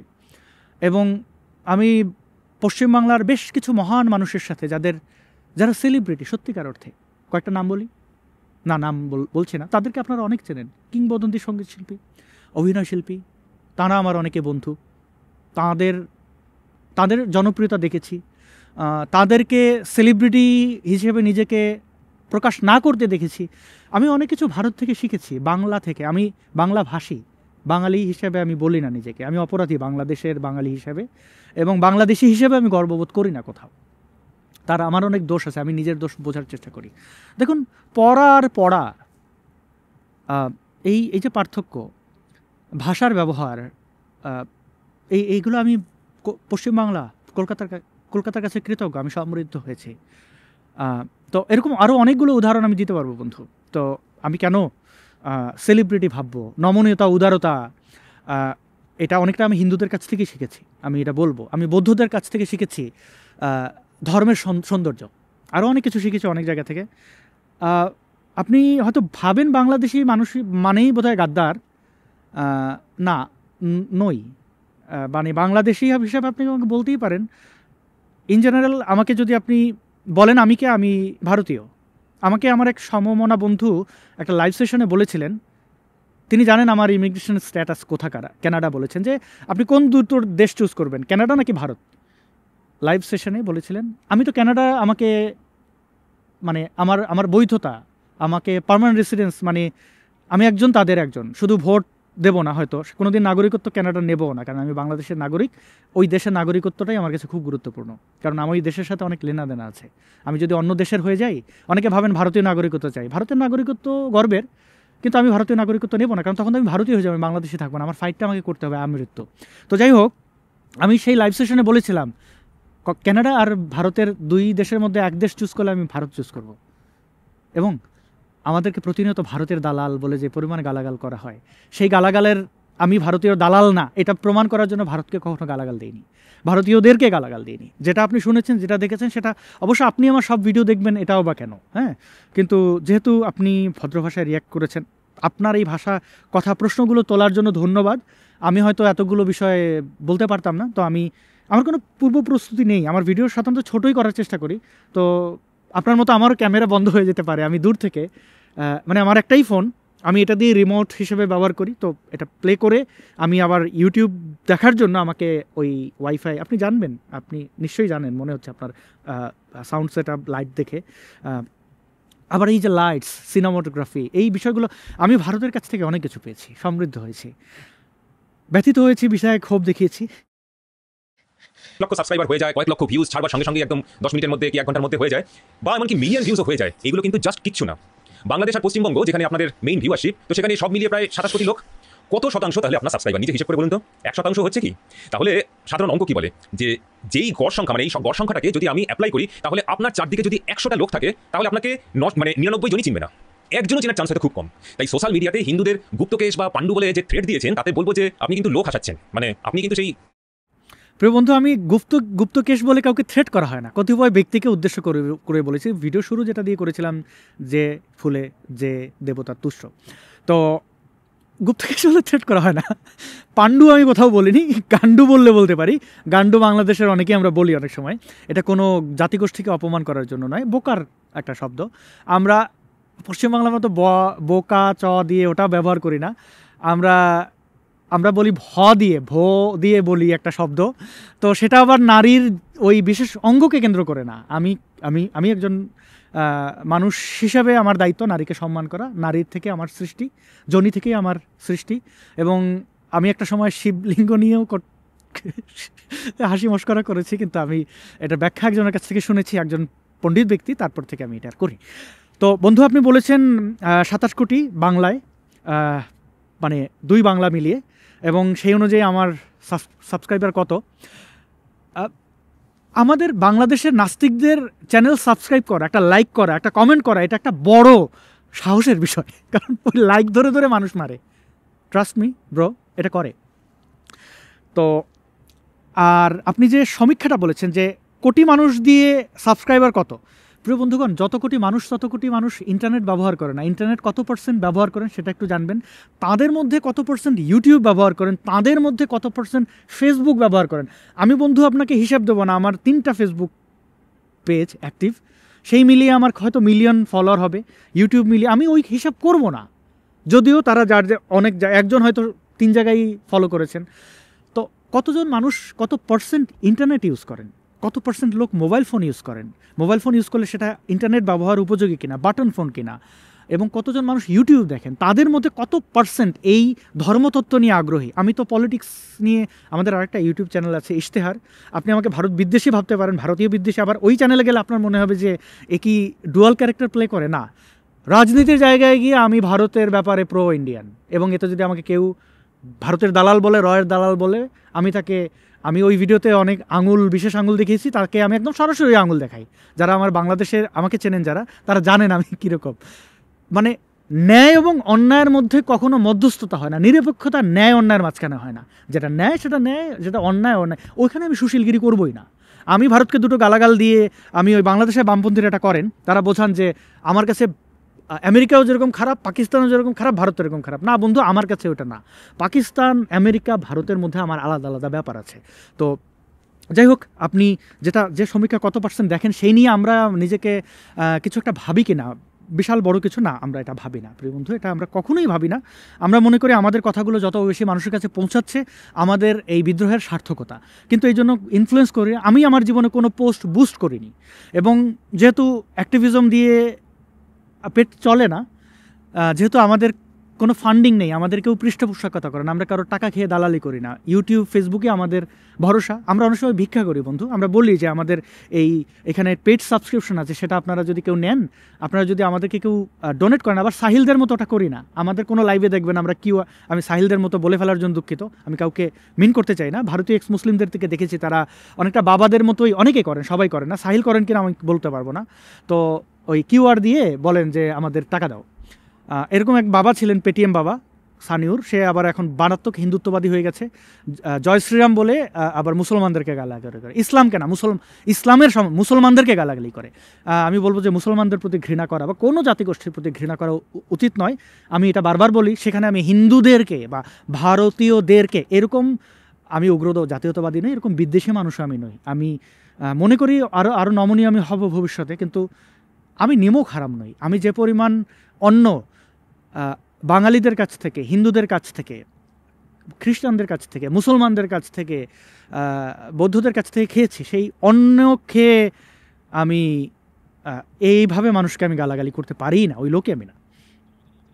একজন অজানা অচেনা সন্দেহজনক ব্যক্তিকে দেখলে স্বাভাবিকভাবেই প্রতিবেশীরা প্রশাসনকে জানাবেন, এটাই তো স্বাভাবিক। কারণ ভারতের বুকে সন্ত্রাসবাদী ঘটনা তো প্রচুর হয়েছে, তো জনগণকেই দায়িত্ব নিতে হবে যে সেই ধরনের ঘটনা যেন না ঘটে। তো তিনি মুফতি মাসুদ নাকি অন্য কোনো মাসুদ কে জানে? না বন্ধু, মাসুদ আজহার হওয়ার জন্য ঘাড় শিরচ্ছেদ হতে হয় না। একজন মুফতি, এই উপমহাদেশের বলবো না, এই পুরো বিশ্বের মধ্যে খুঁজলে পাবেন কি না কোনো মুফতি ইসলামের সাথে বিদ্রোহ করেছেন তা আমি বলবো না, কিন্তু ভারতবর্ষের মধ্যে একমাত্র মুফতি আবদুল্লাহ আল মাসুদ, তিনি কখনো মুফতি আজহার বলেছেন। মুফতি কখনো মুফতি আজহার মাসুদ আজহার হবেন না, নো হবেন না বন্ধু। আপনি বলবো যে একটু জানার তো শেষ নেই, আপনি জানবেন নিশ্চয়ই, আমাদের স্যাক্রিফাইসটা জানুন। আমাদেরকে প্রশংসা করতে হবে না, অন্ততপক্ষে আমাদের আমরা যে বিসর্জন, আপনি বিসর্জনের ব্যথাটা একটু বুঝবেন। যে বিসর্জনের জায়গায় যদি আপনি আঘাত করেন আমরা খুবই কষ্ট পাই। আমাদের আনন্দ দেওয়ার আপনার দায়িত্ব না, অন্ততপক্ষে কষ্ট দেবেন না। এবং সোশ্যাল মিডিয়া ইনফ্লুয়েন্সারদের আপনি তাচ্ছিল্য করতেই পারেন, আমি জানি না আপনি আপনার এটা যদি আপনি ইউটিউবার বলে থাকেন নিজেকে, আপনি সেটাকে কতটা ওন করেন। বাট আমি নিজে ইউটিউবার নই, আমি অ্যাক্টিভিস্ট। আমার নামটা গুগলে আপনি সার্চ করলে অনেকগুলো আপনি বিশেষণ পাবেন। আমি অনেকগুলো বিষয়ে, মানে আমি বলি না আমি অমুক হিউম্যান রাইটস অনেক বিষয়, LGBT কিউ মাইনরিটিজ, আমি অত শাখাই যাব না। আমি শুধু বলবো যে আমি মাঠ পর্যায়ে ফাইট করা লোক, বহু আমার কাজ আছে, বাইতুল মোকাররমে ঢুকে ওখানে দাঁড়িয়ে সমালোচনা করার রেকর্ড আছে। মানে রেকর্ড বলতে কি, এটা একটা মানে নিশ্চিত ঘাড় চলে যাবে। তারপরে গেছি কেন? ট্যাবু ভাঙার জন্য। আর ট্যাবু না ভাঙলে, অনুভূতিতে আঘাত না দিলে বন্ধু আমি বলতাম যে আমাদের পৃথিবীকে প্রদক্ষিণ করছে সূর্য চন্দ্র, সবাই আমাদের দাস। তো সেই অনুভূতি আঘাত দিয়েই তো আজকে আমরা জানি সত্যটা কি। তো বন্ধু, ইউটিউবের প্রভাব আপনি বোধহয় ভারতে জানেন, ধ্রুব রাঠি সহ আর কয়েকজন, তাদের ইনফ্লুয়েন্সে কী হয়েছিল, কতগুলো আসন কিভাবে হয়েছে। আমি ভারতীয় পলিটিক্স নিয়ে কোনোদিন কথা বলিনি, এর কারণ নয় ঘৃণা, আমার কারণ হচ্ছে যে বাংলাদেশের অবস্থা খুবই খারাপ। নিজের দেশ নিয়েই কুল পাই না, মানে নিজের ঘর নিয়েই টের পাই না প্রতিবেশীর ঘরে কি হচ্ছে তা নিয়ে কান দেওয়ার সময় কই। এটাকে আপনারা হিন্দুদের দোষ হিসাবে দেখবেন? অনেক পপুলার ইউটিউবার কিন্তু 2024-এর ইলেকশনে ভোটে দাঁড়িয়েছিল, মিলিয়ন সাবস্ক্রাইবার তাদের, কেউ পেয়েছিলেন সাকুল্যে 800টা ভোট, কেউ 1200টা। হ্যাঁ জানি এই ইউটিউবারদের ইগো স্যাটিসফাই করবার জন্য একটা গাল ভরা নাম আছে ইনফ্লুয়েন্সার, কিন্তু আসলে এটা কিন্তু একটা বেলুন ছাড়া কিছু নয়। না বন্ধু, আমি সাধারণত যেহেতু ভারতের ইন্টারনাল কোনো বিষয়ে কথা বলি না, আমি যে কথাটা বলি এটা গ্লোবাল, ইসলামিক সন্ত্রাসবাদ গ্লোবাল প্রবলেম। সেক্ষেত্রে ভারতেরও প্রবলেম, ভারত আমার অ্যালাই হওয়ার কথা, বন্ধুর বন্ধু, মানে শত্রু বন্ধু। মানে ইসলামিক সন্ত্রাসবাদের শত্রু যদি ভারতের আইন আদালত মনে করে, ইন্টেলিজেন্স মনে করে, তাহলে সেক্ষেত্রে আমি তো বন্ধুই, তো আমাকে বন্ধু জ্ঞান করবে না। আবার আচ্ছা ঠিক আছে, ভোটে আপনাদের ওখানে কী হয়েছিল আমি জানি না বন্ধু, তবে আমরা তো দেখলাম সুধাংশু কিছু একটা আছে, একজন ভদ্রলোক যিনি ইউটিউবিং করতেন, তারপরে মমতা ব্যানার্জির ওইখানে ইলেকশন ক্যাম্পেইন থেকে শুরু করে শুভাংশু, না আমি দুঃখিত নামের ভুল করার জন্য, আমার নামে ভুল হয়, এটা আমার দর্শকরা জানেন, আমার নাম সংখ্যা ডিজিটে ভুল হয়, ঘটনা মনে থাকে। তো উনি বেশ প্রভাব ফেলেছিলেন, ওই যে খেলা হবে এটা নিয়ে একটা গান টান গাইলেন দেখলাম, যদিও খেলা হবে আমাদের বাংলাদেশের একজন পলিটিশিয়ানের এই ডায়লগটা ছিল, আসুন খেলা হবে, শামীম ওসমান। তো তিনি এটি ক্যাচ করে নিয়েছেন যেহেতু ইউটিউবার। আরেকটা কথা ভারতের ব্যাপারে নাই যাই, বাংলাদেশে ইউটিউবার যদি ইনফ্লুয়েন্স করতে না পারে তাহলে আমাদের অস্তিত্ব, আমাদের মহান মুক্তিযুদ্ধের আমরা বলবো বড় একটি স্তম্ভ, ধানমন্ডির 32 নম্বরের বাড়িটি, একজন ইউটিউবার ফ্রান্সে বসে আপনাদের দেশের পাসপোর্ট নিয়ে সে ফ্রান্সে গেছে। দায়িত্ব নিলেন না বন্ধু। আপনার দেশে বাহারের আশ্রয় হয়, বাংলাদেশে হিন্দু নির্যাতনকারী, সেই নিয়ে আপনি কোনো ভিডিও করেননি বন্ধু। আমার তা নিয়ে অভিযোগ নেই, আপনি সব জানবেন তা তো নয়, কিন্তু আমার বেলায় করেছেন, ধন্যবাদ। আপনি সমালোচক, সমালোচনাকে আমি খুব ভালোভাবে দেখি। আপনি বরং আমার বন্ধু, আপনি আমার হয়তো ভেবেছেন আমি ভুল বলেছি, হয়তো ভুল বলেছি, আপনি ধরিয়ে দিচ্ছেন, হয়তো আপনি সেক্ষেত্রে আমার শিক্ষকও বটে, তো ধন্যবাদ। তবে বাহাররা আশ্রয় পায়, পিনাকিরা আপনাদের দেশে পাসপোর্ট বানিয়ে চলে যায়। মুফতি মাসুদ পারতেন একটা হিন্দু নামে পাসপোর্ট বানিয়ে অন্য দেশে গিয়ে ওই পিনাকির মতো আপনাদেরকে গালাগাল করতে। আমি আসাদ পারতাম অবৈধ পাসপোর্ট বানিয়ে। আমাকে এফআরওতে কী করেছিল, কতটা ক্ষতির সম্মুখীন আমি হয়েছিলাম আমি জানি। আমার বারবার মনে ছিল আমার পাসপোর্ট বাংলাদেশ কেড়ে নিয়েছে, কানাডা আমাকে ট্রাভেল ডকুমেন্ট দিয়েছে পাসপোর্টের মতো একটা পেপার, এটা ছিঁড়ে ফেলে দেই। আমার ভারতবর্ষ আমাকে যেতে দিচ্ছে না, শুধু এক্সিট চেয়েছিলাম, আশ্রয় যায়নি বন্ধু। এক্সিট পেতে আমার 1 বছর লেগেছিল। সর্বশেষ আদালত, আমি ভারতের আইনের প্রতি শ্রদ্ধাশীল। আপনি যদি মনে করেন ভারতের আইন জানি না, তাহলে আমার চেয়ে আর অকৃতজ্ঞ কে হবে? সব জানি না, আমি আইনজীবী নই, কিন্তু ভারতের আইন আদালত কীভাবে ফাংশন করে আমি জানি, এবং মুফতি মাসুদের ব্যাপারটি আমি কীভাবে ডিল করেছি আমি জানি। আমি সব কথা পাবলিকলি বলবো না। যদি কেউ আমার সাথে ব্যক্তিগতভাবে যোগাযোগ যারা করেছে, আমি কয়েকটা কথা বলি বন্ধু। আমি তৃণমূল আর বিজেপির মারামারি করতে আসিনি। আমি প্রথম যাকে দায়ী করা উচিত ছিল তাকে, মমতা ব্যানার্জিকে, আমি তো দায়ী করিনি। ছোট্ট একটা ঘটনা বলি বন্ধু, তাকে পুলিশ ধরে নিয়ে গেল, সেখানে এনআইএ ইনভলভ হয়েছে, বুঝতে পারছেন? এমন কোনো গোয়েন্দা নেই যারা মাসুদ সাহেবকে তল্লাশি করেনি, তার সকল ডিভাইস, সকল বইপত্র, তিনি জঙ্গি কিনা। একটা মানুষ এত বছর ধরে ভিসা এক্সটেন্ড করে তাকে দেওয়া হচ্ছে, ন্যাশনাল সিকিউরিটির থ্রেট হলে তার ভিসা যারা করেছে, সুপারিশ করেছে, এটা এফআরও থেকেই হয়, তারা কি তদন্ত করেনি সে জঙ্গি কিনা? তো সেই ডাটাটা গোয়েন্দাদের কাছে ছিল না? ছিল। তাহলে তার প্রাইভেসি লঙ্ঘন করে তার ফোনের পাসওয়ার্ড নিয়ে এটা কি আসলে দরকার ছিল? আচ্ছা, তারপরে এত কিছু তদন্তের পরে তাকে ছেড়ে দিল পুলিশ। তিনি নিরপরাধ বলেই তো ছেড়েছেন, তাই না? তিনি অপরাধী হলে তো তার জেলে, তার তো এনআইএ ইনভলভ হওয়া, বুঝতে পারছেন? তো তিনি ছাড়া পেলেন, 2 দিন মুক্ত অবস্থায় ছিলেন, পুলিশের কাছ থেকে। তো সেই পুলিশের ওসি, এসপি, তারা কি আইন জানেন না? কেন ছাড়লেন? কারণ তাকে অপরাধ হিসেবে আপনারা এখন দেখছেন, সেটা অপরাধ ওইভাবে না। তার ভিসা এক্সটেন্ড করে ভারতবর্ষ দিচ্ছিল, আমরা কৃতজ্ঞ। তারপরে একটা সময় পরে তার পাসপোর্টের মেয়াদ শেষ হয়ে গেছে, সেই পাসপোর্টটি বাংলাদেশ রিনিউ করেনি। এই জন্য আমি বাংলাদেশের সেই কলকাতায় অবস্থিত হাইকমিশনকে আমি বকাঝকা করেছি। মাসুদ সাহেব বাংলাদেশে অ্যারেস্ট হলে আপনি বকার দেখলেন কি? আমরা এটাই করি আমাদের কোনো অ্যাক্টিভিস্টকে। বাইরে কুকুর কখন চিৎকার করে জানেন? যখন সে ভয় পায়। মানুষ ভাবে কুকুর আমাকে ভয় দেখানোর জন্য চিৎকার করছেন, না, এটা তার সেলফ ডিফেন্স। আপনিও জানেন, আমি জানি, কুকুর বিনা কারণে কাউকে কিছু করে না। কুকুর খুবই আমাদের বন্ধু একটা প্রাণী, খুবই মিষ্টি একটি প্রাণী। তো কুকুর তার সেলফ ডিফেন্সের জন্য চিৎকার করে। আমরা চিৎকার করে করে যে কটা বেঁচে আছে দেখছেন, আপনি এক্স মুসলিম বাংলাদেশি, যেটা নিয়ে আপনি এটা জানছেন, বা আপনি যদি আমাদের অ্যাডমায়ারও করেন, এটা করছেন কারণ ওইভাবে চিৎকার করার কারণে বন্ধু বেঁচে আছি, নইলে কবে আল্লাহু আকবার হয়ে যেতাম। আমার জানি না ক্যামেরা বন্ধ হয়ে গেল কি না, যদি হয় তাহলে তো গেল। তো যাই হোক বন্ধু, আমরা পরে দাবি করেছিলাম যে তিনি মাসুদ সাহেব তিনি আবার পাসপোর্ট রিনিউ করতে পেরেছেন, সেটাকে ভিসা দেওয়া হবে, দেওয়া হয়নি, রিজেক্ট করা হয়েছে, তিনি আবার অ্যাপ্লাই করেছেন। সেটির জন্য তো তাকে অ্যারেস্ট করা যায় না। ওই ধারায় যে 23 আপনি পড়ে দেখবেন যে তাকে জরিমানা করা হতে পারে, অর্থদণ্ড, একদম সর্বোচ্চ শাস্তি হচ্ছে জেল। তো মুফতি মাসুদ সাহেবকে সর্বোচ্চ শাস্তি দেওয়া হলো কেন? তাকে তো ফাইন করা যেতে পারত। আর মানুষকে কখন জেলে নেওয়া হয়? যখন ধরা হয় যে এই ব্যক্তি আইনের কাছে দায়বদ্ধ থাকবে না, সে পালিয়ে যাবে, তাই তো? মুফতি মাসুদ সাহেব কি পালিয়ে গেছিলেন? তাকে ছেড়ে দেওয়া হলো, তিনি কলকাতায় অবস্থান করছিলেন। আপনিও জানেন, আমিও জানি, কলকাতা থেকে অন্য স্টেটে যাওয়াটা খুব একটা কঠিন ব্যাপার নয় বন্ধু, জানেন তো? কঠিন ব্যাপার নয়। মাসুদ সাহেব কি সেই চেষ্টা করেছেন? তাকে কি পুলিশ কোনো রেলওয়ে স্টেশন থেকে ধরে এনেছে?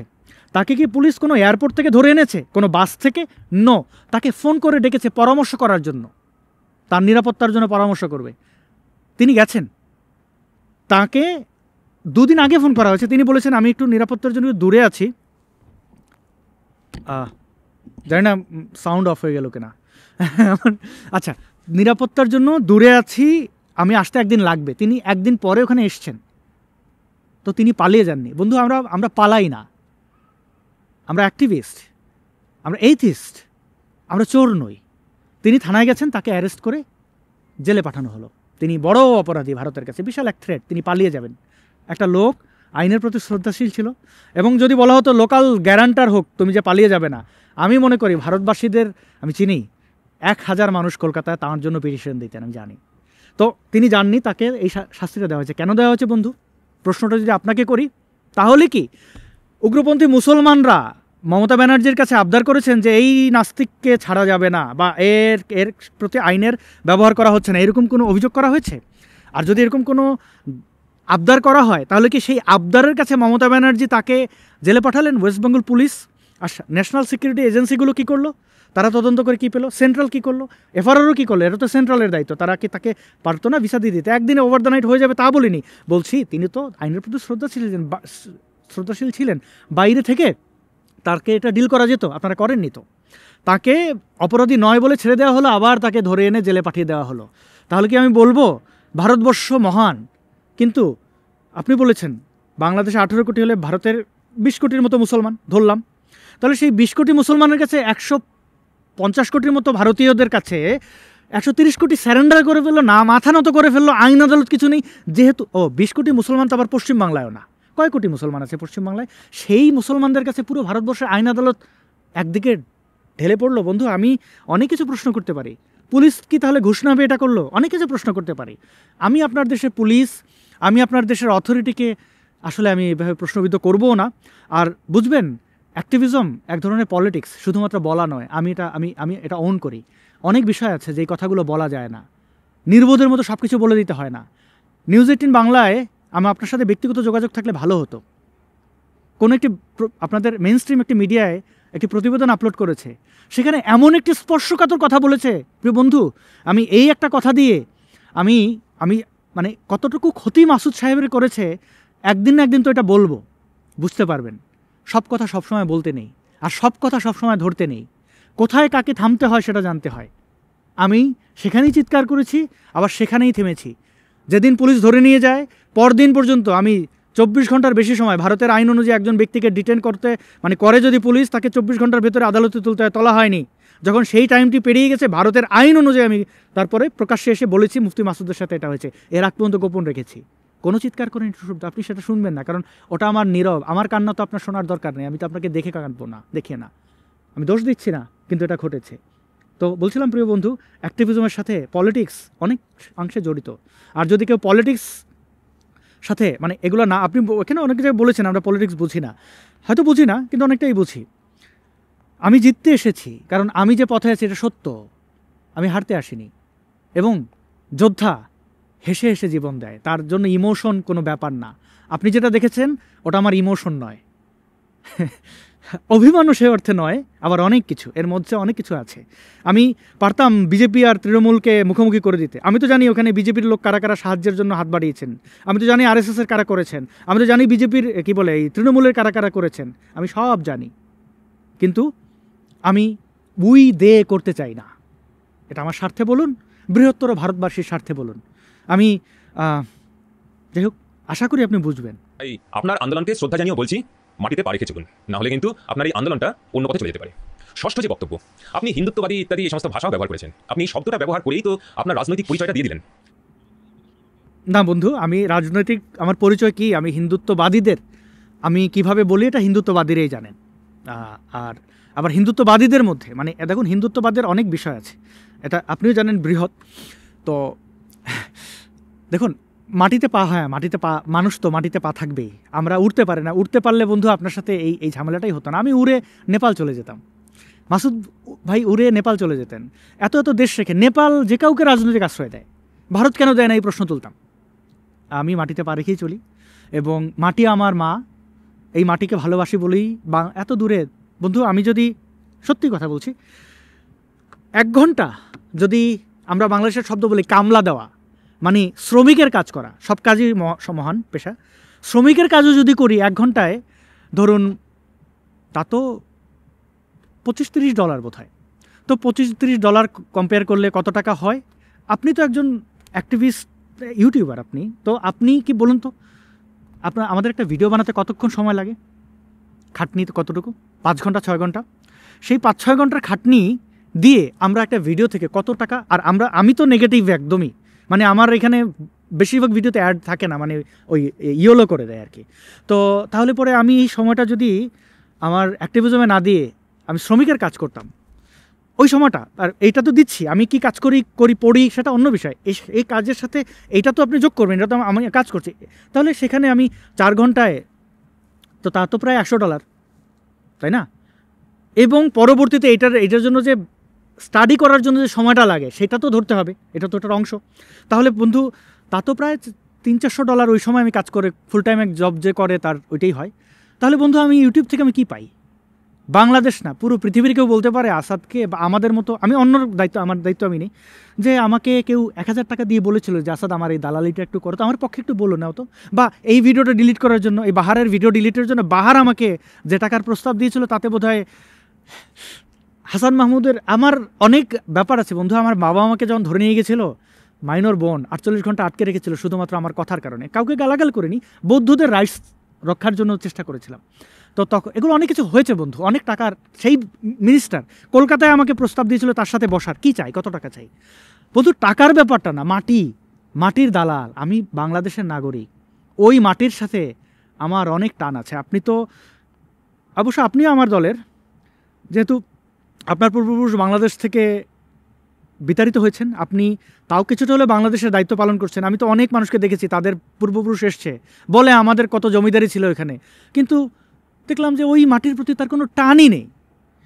মাটির প্রতি টান থাকা উচিত, এটা একটা ওই নিমক হারামি না করার মতোই। আপনাকে স্যালিউট, আপনার মাটির টান আছে, ওই মাটিও আপনার মাটি, এই মাটিও আপনার মাটি, ঠিক ওই মাটিও আমার মাটি, এই মাটিও আমার মাটি। কোন মাটি? বাংলাদেশ। এই মাটিও আমার মাটি, আপনার মাটিও আমার মাটি। আপনি আমাকে অন্যায় করতে পারেন, সেজন্য আমি বকাঝকাও করতে পারি, কিন্তু সত্য কখনো বকাঝকা মানবিমান দিয়ে মিথ্যা হয়ে যায় না। আপনি আমাকে ভারতীয় না বলতে পারেন, আমাকে এখানে যদি কেউ দেখে, মানে অনেকেই যাতায়াত করে, এখানকার মানুষ অনেকটা মানে অনেক অন্যরকম, কেউ কোথাও বসলে এমনি বসলে কেউ এসে ডিস্টার্ব করে না, মানে ডিস্টার্ব বলতে আমাকে এসে ভাই কী করেন, ভিডিও করেন, ও খুব ভালো লাগছে, হ্যাঁ দাদা কতদিন ধরে ইউটিউব করছেন, কি চ্যানেলের নাম কি দেখুন, সাবস্ক্রাইব করে দিয়ে আপনার একটা উপকার হয়ে যাবে, এরকম না। কিন্তু দূর থেকে যখনই আমার সামনে দিয়ে হাঁটছে সে আমাকে কিন্তু ভারতীয় জানছে, আমাকে ভারতীয় জানছে। এখন যদি ইন্ডিয়ান কারোর কাছে, ভারতীয় কারোর কাছ থেকে সে যদি ক্ষতিগ্রস্ত হয়, ওই গালটা আমাকেও দেবে। একদিন এই যেখানে বসে আছি এর কাছাকাছি 1 কিলোমিটারের মধ্যে আমি হেঁটে যাচ্ছিলাম, তো এক মাতাল আমাকে ইন্ডিয়ান বলে গালাগাল দিচ্ছিল, go out from my country এরকম বলছিল। তো সে আমাকে ইন্ডিয়ান জ্ঞান করেছে, আমি কিন্তু তার এই গালাগাল শুনে যে দেখো ইন্ডিয়ানদের জন্য আমি গালাগাল খাচ্ছি, আমি এটা বলিনি, আমি আনন্দিত হয়েছি যে আচ্ছা একটা হোয়াইট সে আমাকে ইন্ডিয়ান বলেছে, আমি প্রাউড ফিল করেছি। দেখলেন তো, মানে এটা কিন্তু কোনো গালগল্প নয়, এটা সত্য। তো আপনি ভিডিও বানান, আপনি বুঝবেন কোনটা স্ক্রিপ্টেড কোনটা না। জানাই, কিন্তু সাথে এটাও বলি যে আমাদের মানে হিন্দুদের পূর্বপুরুষদের হাজার বছরের যে সংগ্রাম সেটাকে খেলো করার অধিকার কিন্তু আপনাদের কেউ দেয়নি। হতে পারেন যে আপনি প্রাক্তন মুসলিম, একটা খুব বদ্ধ পরিবেশ থেকে আপনারা লড়াই করে একটা মুক্ত বাতাসে সবে নিঃশ্বাস নিতে শুরু করেছেন। আপনাদের পূর্বপুরুষরা এর অস্তিত্বই জানতো না, তাই আপনাদের লড়াইটা একটু বেশি, বা আপনাদের লড়াইটা একটুখানি বেশি বলে মনে হয়। এই জায়গায় আমি বলবো বন্ধু, আপনি উগ্র জাতীয়তাবাদী তা বলবো না, কি বলবো, আপনি আমার পূর্বপুরুষ নিয়ে কথা বললেন এবং সেখানে এত বড় ভুল করলেন। আমার পূর্বপুরুষরাই না বন্ধু, আমার পূর্বপুরুষ তো হিন্দু, আপনার পূর্বপুরুষ যা, আমার পূর্বপুরুষও তা। তাদের মধ্যে যদি হিন্দুর পরে আগে জানি বৌদ্ধ, এখন মূল হয়ে গেলে তো আপনি যে ধর্ম হিন্দু বলছেন ওইটাই বলছে হিন্দু, বা ভারতীয় ধর্ম দর্শনের কেউ ছিলেন, তার সেক্ট ভিন্ন থাকতে পারে। তো মিস্টার দত্ত, আমার কার্ড ফুল হয়ে গেছে যেটা সন্দেহ করছিলাম, এবং আমার কাছে এক্সট্রা কোনো এসডি কার্ড নেই, এবং আমি ব্যাকগ্রাউন্ডটাও বদলে ফেলেছি, কারণ আমি ক্যামেরায় যেটা ব্লার ছিল এখানে তো তা নয়, আপনি জানবেন। তো আমি এখানে শেষ করে ফেলে, আপনার আর বক্তব্য যেতে পারলাম না, আপনি হয়তো আরও কিছু বলেছেন অন্য কোনো দিন, বা আমার মনে হয় যথেষ্ট আমি পয়েন্ট আউট করার চেষ্টা করেছি। আমার পূর্বপুরুষ তো হিন্দু, তো আপনি আমাকে পূর্বপুরুষ আলাদা করে দিলেন, আপনার পূর্বপুরুষ সেটা জানতো, আপনি ওন করেন, আমি করি না। আমার পূর্বপুরুষ ধর্মান্তরিত হয়েছেন, আমি গোপালগঞ্জের ছেলে, আমার পূর্বপুরুষ কারা ছিলেন আমি এটা ফাইন্ড আউট করেছি। তো যদি ধর্মান্তরিত হয়েছেন, কেন হয়েছিলেন, ভারতবর্ষে হানাদাররা কেন ঢুকেছিল, এই ব্যর্থতা আমার উপরে দিয়ে দেবেন, দিতেই পারেন। আপনি অনেক কিছুই ভাবতে পারেন, আমি তেমন আর কিছু বলবো না। এই যে আপনি আমাকে আলাদা করে দিলেন, এই যে আপনি আমাকে ওন করলেন না, এটা এই জায়গা থেকেই, ওই যে আপনি যে শব্দগুলো নিয়ে আপত্তি করেছিলেন, এই জায়গাগুলোতে যখন আমাকে আঘাত করেছিল আমার নাম দেখে, এমনকি এত অজ্ঞতা কী করে মানুষের হয়। একজন ডক্টর তিনি হিন্দু থেকে মুসলিম হতে পারেন, মুসলিম থেকে হিন্দু হতে পারেন, কিন্তু তিনি তো ডক্টরই থাকবেন। তিনি শিক্ষক হলে তিনি তো শিক্ষকই থাকবেন। তো তার শিক্ষাগত সনদ তো আর বদলে যায় না। সবার মানে আমি কয়েকশো কমেন্ট দেখছি যে আচ্ছা উনি এক্স মুসলিম হয়ে গেছেন, তাহলে উনি মুফতি বাদ দিলেন না কেন, উনি ওনার টুপি বাদ দিলেন না কেন? আরে দাড়ি টুপি এটা ইসলামের সম্পত্তি না। ইহুদিদের একটু দেখুন, তারাও দাঁড়িয়ে রাখে। আপনি আপনি দেখুন না, আরবের যারা অমুসলিম আছেন, আপনি সিরিয়ার দিকে তাকান, লেবানন দেখুন, সেখানকার খ্রিস্টানরা পাঞ্জাবি, এটা এটা এটা এটা মুসলমানের পোশাক নয়। আরেকটা বিষয়, যখন কেউ ভিডিও দেখতে আসে, আমরা তো হিন্দুদেরকে হিন্দু বানাইতে আসি নাই, আমরা মুসলমানদেরকে নাস্তিক বানাইতে আসি নাই, আমরা উগ্রপন্থী মুসলমানদেরকে উদারপন্থী বানানোর চেষ্টা। এখন যখন একজন মুসলিম দেখেন সে ক্লিন শেপ, সে ধরে নেয়, আর যখন দেখেন যে বাংলাদেশের স্বাধীনতা সার্বভৌমত্বের প্রতি আমরা ইতিবাচক, ভারতের স্বাধীনতা সার্বভৌমত্বের প্রতি ইতিবাচক, ধরে নেয় যে এই হিন্দু, এই তো লেবাস ড্রেস এটা দেখে সে থামে। যে এতদিন শুনলাম নাস্তিকরা তারা বলে, আমাদেরকে বলে শাহবাগীরা গোসল কর, মানে স্নান কর, এর মানে হচ্ছে তোরা কালো, নোংরা, বর্ণবাদী। তো আমাদের এভাবে বিচার করে। সেক্ষেত্রে যখন দেখে একজন দাড়ি টুপি পরে একটা লোক কিছু কথা বলছে, সেটা শোনে, আমরা প্রতারণা করছি না। আমি তো বলছি না আমি মুসলিম, আমি বলছি আমি ইসলামে বিশ্বাস করি না, আমার ড্রেস আপ কি এটা দিয়ে তো এখন বন্ধু পোশাকের স্বাধীনতা থাকবে না, সেটা নিয়ে যখন গালাগাল করে তখন, এবং তাদের আমি অনেকের প্রোফাইলে ঢুকে দেখেছি, তারা কেউ উচ্চপদস্থ কর্মকর্তা, সরকারি চাকরি করছেন, ইউটিউবে তো বোঝা যায় না, ফেসবুকে বোঝা যায়। তো বন্ধু অনেক কষ্ট করেছি, কষ্টগুলো আর না, যেটা বলছিলাম, আমি তো মানুষ, আমারও ঘুমোতে হয়, নির্ঘুম থাকা 4টা দিন, এবং তারপরে হচ্ছে যে এরকম যাদেরকে বন্ধু ভাবি তাদের পক্ষ থেকে এরকম অবজ্ঞা, মানে জানতে না চাওয়া। এই যেমন আপনি আমার পূর্বপুরুষ বলে দিলেন আমার পূর্বপুরুষ মুসলিম, অথচ আপনি জানেন না। জানতে না চাওয়া, এটা কেন আপনি জানবেন না? আপনি জানবেন, আমি আপনাকে জানবো, না জানলে বলবো না। আপনি আমাকে ডিজোন করলেন। ঠিক একইভাবে আমার নাম কেন মুসলিম, আমি মুসলিম রয়ে গেছি, দেখা যাবে জিহাদি হয়ে যাব, এই ধরনের কথা, এটা আমার স্যাক্রিফাইসকে মারাত্মকভাবে অবজ্ঞা করা হয়। আপনি দেখবেন একজন মানুষ নারীর চরিত্র নিয়ে যখন কেউ ইয়ে করে, তখন একজন মানুষ ক্ষেপে ওঠে। এটা যেরকম খারাপ জিনিস, আমি ভারতীয়দের পশ্চিমবাংলার মানুষকে দেখেছি প্রচণ্ড নারীর প্রতি উদার এবং সম্মান দেন, এটা আমি বাংলাদেশে দেখিনি। অনেক ভালো জিনিস দেখেছি, কিন্তু এই যে ডিজোন করা, এই ডিজোন করার কারণে আমার পূর্বপুরুষ হয়তো ধর্মান্তরিত হয়েছিলেন, হয়তো কোনো বর্ণ ব্রাহ্মণ কর্তৃত্ববাদী ব্যক্তি নির্যাতন, তাদের কাছ থেকে নির্যাতনের শিকার হয়ে তার উপায় ছিল না ধর্ম ত্যাগ করা ছাড়া। কারণ ওই ধর্মে থাকলে তাকে কি মানতে হবে আপনি জানেন তো? আমি তো জানি না কেন তিনি ধর্মান্তরিত হয়েছেন। আমার তো বিশ্বাস আমাদের বাংলাদেশের ভৌগোলিক অবস্থান যেভাবে জালের মতো ছড়িয়ে ছিটিয়ে আছে নদী, সেখানে মরুদস্যুরা এসে এইভাবে মানুষকে অস্ত্র দিয়ে, তরবারি দিয়ে ধর্মান্তরিত করে ফেলেছে, আমার এটা মনে হয় না বন্ধু। তো আপনি আমাকে ডিজোন করলেন, এইভাবে অনেকে ডিজোন করেছেন। আরও দুঃখের বিষয় কি জানবেন? আমাদের বাংলাদেশের মুসলিম বন্ধুরা যারা আমাদেরকে হেট যারা করে তাদেরকে আমরা ভালোবাসি, কিন্তু এসে কি বলেছে কমেন্টে জানেন? হাজার হাজার কমেন্ট, কিরে তোদের বাপ ইন্ডিয়া মালুরা দিয়েছে না তোদেরকে, যাদের বাপ ডাকো সারাদিন দিল তো, তেমন কেমন লাগে? হ্যাঁ, এই ধরনের কথা বলেছে, তখন গায়ে তো লাগে। আমরা তো কাউকে বাপ ডাকি না, বন্ধুই ভাবি, কিন্তু তারা আমাদের নিয়ে তিরস্কার করছে যে যাদের দালালি করছস। আমরা কাউকে দালালি করি না, কিন্তু এটা তো সত্য। আমরা যারা বাংলাদেশের এক্স মুসলিম, তারা প্রো ইন্ডিয়ান, এটা সবাই জানে। প্রো ইন্ডিয়ান বলতে কি, প্রো ইন্ডিয়ান বলাটা ঠিক হবে না, আমি প্রো ইন্ডিয়ান নই, আমরা কৃতজ্ঞ। এখন কৃতজ্ঞতার সুলভ অনেক কিছু চলে আসে। আমাদের মহান মুক্তিযুদ্ধ, আমাদের শ্রীমতী ইন্দিরা গান্ধীর মুখ আমার মনে পড়ে।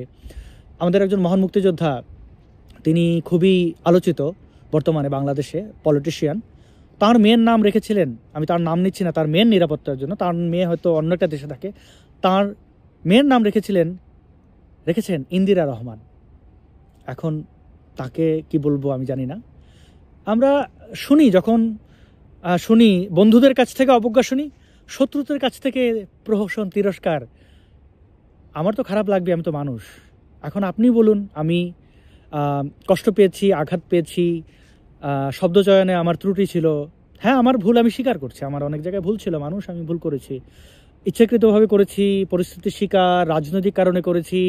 কেন করেছি? আমি সিএ এর মধ্যে এক্স মুসলিমদেরকে ঢুকানো হোক এটা চেয়েছি, নাকি যারা ভোকাল নাস্তিক তাদেরকে প্রকাশ্যে না হলেও গোপনে তাদেরকে অন্তত কিছু একটা দেওয়া হোক, কিছু একটা বলে দেওয়া হোক, আমাদেরকে বলে দেওয়া হোক যে তুমি কাশ্মীরে যাও, তুমি কাশ্মীরে গিয়ে অ্যাপ্লাই করো, তুমি কাশ্মীর থাকতে পারবে।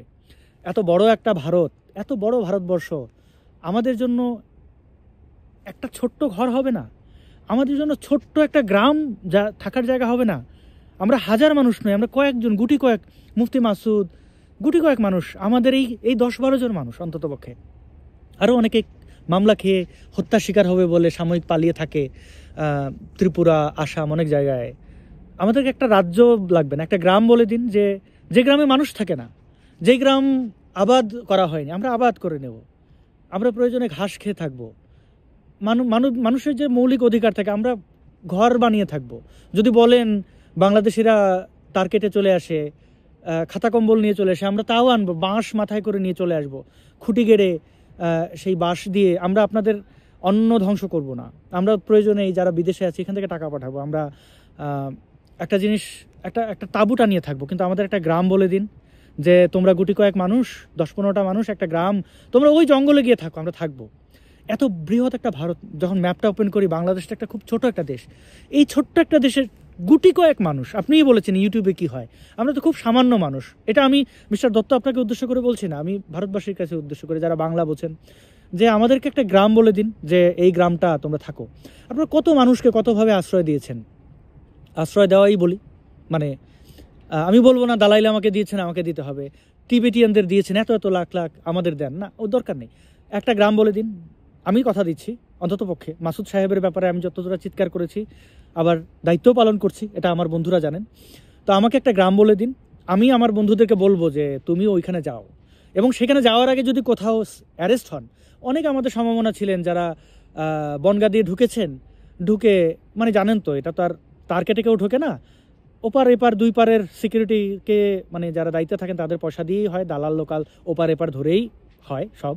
যদি বর্ডার কখনো ক্রস করে থাকেন, আমি আমার জীবনে 4 বার করেছি, জীবন বাঁচাতে, অন্য কোনো ধান্দায় না। আর যারা আমাকে চেনেন জানেন আমি কলকাতায় এসে থাকতে পারিনি, পশ্চিমবাংলার পুরো ভারতে ঘুরেছি, অনেকে সাহায্য করেছেন, তাও বৈধতা পাইনি, আবার বাংলাদেশে ফিরে গেছি, ফিরে গিয়ে জেল খেটেছি 1.5 বছর, অনেক কিছু। তো আমাকে বলে, এই বনগা থেকে কলকাতা আসার পথে স্টেশনে আটক হয়ে গেছে, রেলওয়ে স্টেশনে, বনগা স্টেশনে।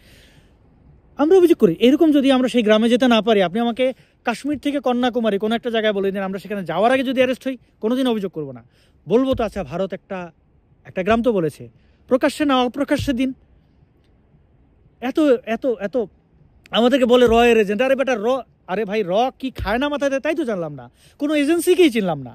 আর যদি এজেন্সি আমাদের, আচ্ছা যদি আমরা রয়ের দালাল হতাম, কোনো এজেন্সির দালালি করতাম, হিন্দুত্ববাদীদের, যদি মুফতি মাসুদ ইউপিতে থাকতেন, তাহলে কি তারে কেউ ধরে নিয়ে যেত? আমরা জানি তো। এখন উনি বাঙালি, বাংলায় থাকবেন, এটা ওনার তৃপ্তি, ওনার মনের। আমি কি বলি আপনাকে, বলুন, আপনি বলুন আমাকে, আমি কি বলতে পারি? একজন মানুষ বাংলায় থাকবেন, বাঙালি, তাকে থাকতে দেবেন না? বাংলা ভাগ করেছেন। আজকে কলকাতা আমাদের রাজধানী ছিল, আমরা কলকাতায় যেতাম, ঘুরতাম, আমাদের কত সুন্দর হতে পারতো দিন, হারিয়েছি। একটা মানুষ ইউপিকে গিয়ে থাকতে হবে। আমি ইউপি ছিলাম, আমি জানি ইউপি কেমন, আমি ভালো খারাপ বলছি না এখানে। তো মাসুদ সাহেব কলকাতায় ছিল, আমাকে এই গোয়েন্দাদের সাথে আমাদের যোগাযোগ থাকলে, কোনো দলের দালালি করলে আমাদের কি কেউ অ্যারেস্ট করতো? আমরা তো তাদের ডেরায় থাকতাম, আমাদের কাটতে হয়, আমাদের ঝড় বৃষ্টি রোদে পুড়তে হয়। তো আরেকটা ভালো হয়, আমাদের কিচ্ছু লাগবে না। শেষ কথাটা বলে দিই, আমি বলেছি আমার ভিডিওতে, কোনো এক্স মুসলিম, মানে আপনারা যাদের বাংলাদেশের নাস্তিক, কেউ যেন বঙ্গোপসাগরে ডুবে যাক, তার লাশ ভেসে, সমুদ্র লাশ ফিরিয়ে দেয়, তো সব কিছু ফিরিয়ে দেয়, ফিরে উপকূলে আসবে এবং তার লাশ বাংলাদেশি হিসাবে দাফন হবে। আমি জেলে থাকা অবস্থায় হাসপাতালের যে লকআপে ছিলাম, প্রিজনার্স ওয়ার্ডে, আমি হ্যান্ডকাপ সহ, মানে আমি ওখানে মারা যাচ্ছিলাম। আমি তখন আমার চিকিৎসা অবহেলা করেছিল, এটা আমি বলবো, এটা জেল অথরিটি, তারা তো অনেক কিছুই করে। তো আমি যখন, আমার দুঃখ ছিল, আমি এখানে মারা গেলে আমার লাশটা বাংলাদেশে যাবে তো, কারণ আমি বাংলাদেশে দেহদান করেছি, এখন যেখানে দেহদান করেছি। আমি চেয়েছিলাম মৃত্যুর পরেও আমার যেন দেহটা কোনো কাজে লাগে, সে কাজে লাগবে তো দেহগুলো। এই অনিশ্চয়তার চেয়ে ভালো সাগরে গিয়ে ডুব দেওয়ার, লাশ ভেসে আসবে বাংলাদেশে, যদি তার দেহদান করা থাকে। মরার পরে তো আর সে নাস্তিক থাকে না, কিছুই থাকে না, তার ধর্ম আর, সে তো মরা। যদিও বাংলাদেশে লাশ তুলেও মানুষ পুড়িয়ে দেয়, আমি জানি না কি হতো, আমার লাশকে পোড়াতো কিনা, তাও বাংলাদেশের মানুষই পোড়াতো। তো এইভাবেই বলি, আপনারা বলে দিন যে ভুলেও আমাদের গালাগাল দিয়ে বলে দিন যে তোরা ভারতের নামই নিবি না, আমরা নেব না। অবশ্যই এখন থেকে নেবও না, জানি না। ভালো থাকবেন। আমি চেষ্টা করলাম, একটু ভিডিওটা বড় হয়ে যেতে পারে। আর যারা আমার আচরণে কষ্ট পেয়েছেন, যদি আপনি ভারতীয় হয়ে থাকেন, তাহলে আমি বলবো, আমি আপনাকে কষ্ট দেওয়ার উদ্দেশ্যে করিনি, তারপরে মানুষ হিসাবে ওই পরিস্থিতি বিবেচনা করে আপনারা আমাকে ক্ষমা সুন্দর দৃষ্টিতে দেখবেন, যদি আপনারা আমাকে স্নেহের চোখে দেখেন। আর যারা উগ্র জাতীয়তাবাদী তাদেরকে আমি আবার, যেহেতু এই ভিডিওতে কোথাও আমি কোনো ওই শব্দ ব্যবহার করিনি, সাধারণত আমি কোনো ভিডিওতেই খারাপ শব্দ যেগুলো দৃষ্টিকটু মানে শ্রুতি মধুর নয় এসব শব্দ ইগনোর করার চেষ্টা করি, কিন্তু আমি বোধহয় ওই যারা উগ্র জাতীয়তাবাদী তাদের আমি আবার সেই মধ্যমাই দেখাই। আপনার ইমোশনে আমার কিচ্ছু যায় আসে না, কারণ যারা উগ্র, যারা ধর্মান্ধ হইতেই পারেন, কিন্তু আপনি যখন অন্যের উপরে এই ধর্ম চাপাইয়া দেবেন, ওই লোকগুলোর উপরে তো আমার বিদ্রোহ। তা আপনি ভারতীয় উগ্র আর নেপালি উগ্র নাকি বাংলাদেশি উগ্র, আমার কাছে আপনার মানচিত্র একই মানচিত্র। আপনি উগ্র, আপনি হামাসের সন্ত্রাসী, ওই এটা প্যালেস্টাইনে করলেও যেটা মানে হ্যাঁ অপরাধের মাত্রা আছে, কিন্তু আমার কাছে আপনার চেহারাটা এক। ওই একটা চেহারা দেখা যায়, এটাকে কুৎসিত বলবো না, ওই একটা চেহারা কোনটা বুঝতেই পারেন। তো সেটা আবার কারোর গোফ থাকা আর না থাকা না, মানে ওই একটা চেহারা দেখলেই বোঝা যায়। আমরা যখন গণজাগরণ মঞ্চে আমরা আন্দোলন করতাম, জামাত শিবির আমাদের যাদের বাপদাদা যাদের ওন করে, রাজাকার আলবদর আল শামস, তাদের শাস্তির দাবিতে যখন আমরা মাঠে নেমেছিলাম, তখন ওরা অনেকেই শিবিরের ছেলে পেলে, মানে ওদের স্টুডেন্ট উইং, ওরা এসে বলতো আমিও রাজাকারের বিচার চাই, কিন্তু এমন না তেমন, এই না সেই, মানে অপরাধ লঘু করার চেষ্টা করতো। তাদের আমরা বলতাম, ব্রো ল্যাঞ্জা is very difficult to hide, মানে লেজ গোপন করা খুবই কঠিন, ভেরি ডিফিকাল্ট। এটা কেন বলতাম জানেন? এটা বলতাম যে এটা একটা, আমি যেটা বুঝেছি, একটা কুকুর যখন কি করবে তার লেজে বলে দেয়, বেড়াল শিকার করবে নাকি ভালোবাসবে লেজ বলে দেয়, এবং এই লেজ লুকানো খুব কঠিন। আপনি যদি লেজওয়ালা হন, আপনি জামা পরেন, প্যান্ট পরেন, লেজ কিন্তু দেখা যায়, তো ওই লেজ লুকানো যায় না। সো তোমার চেহারা যেমনই হোক মামা, বা তো ভারতীয় উগ্রপন্থীরা তো মামা বুঝবে না, আবার এই উগ্রপন্থী বললে অনেকে আবার হিন্দুত্ববাদী ধরে নেবেন, আবার ইসলামিস্ট হলে সে যে যার মতো বুঝে নেন, উগ্রপন্থী। তো সেই উগ্রপন্থীর লেজটা দেখা যায়, সেটা হিন্দুদের মধ্যে উগ্র হলেও যে ধরেন মানুষকে পিটিয়ে মেরে ফেলে, এরকম ঘটনা তো ঘটে।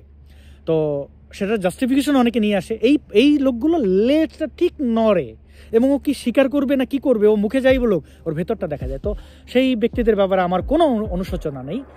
অনেক ধন্যবাদ ভিডিওটি শেষ পর্যন্ত দেখার জন্য। ভালো থাকবেন।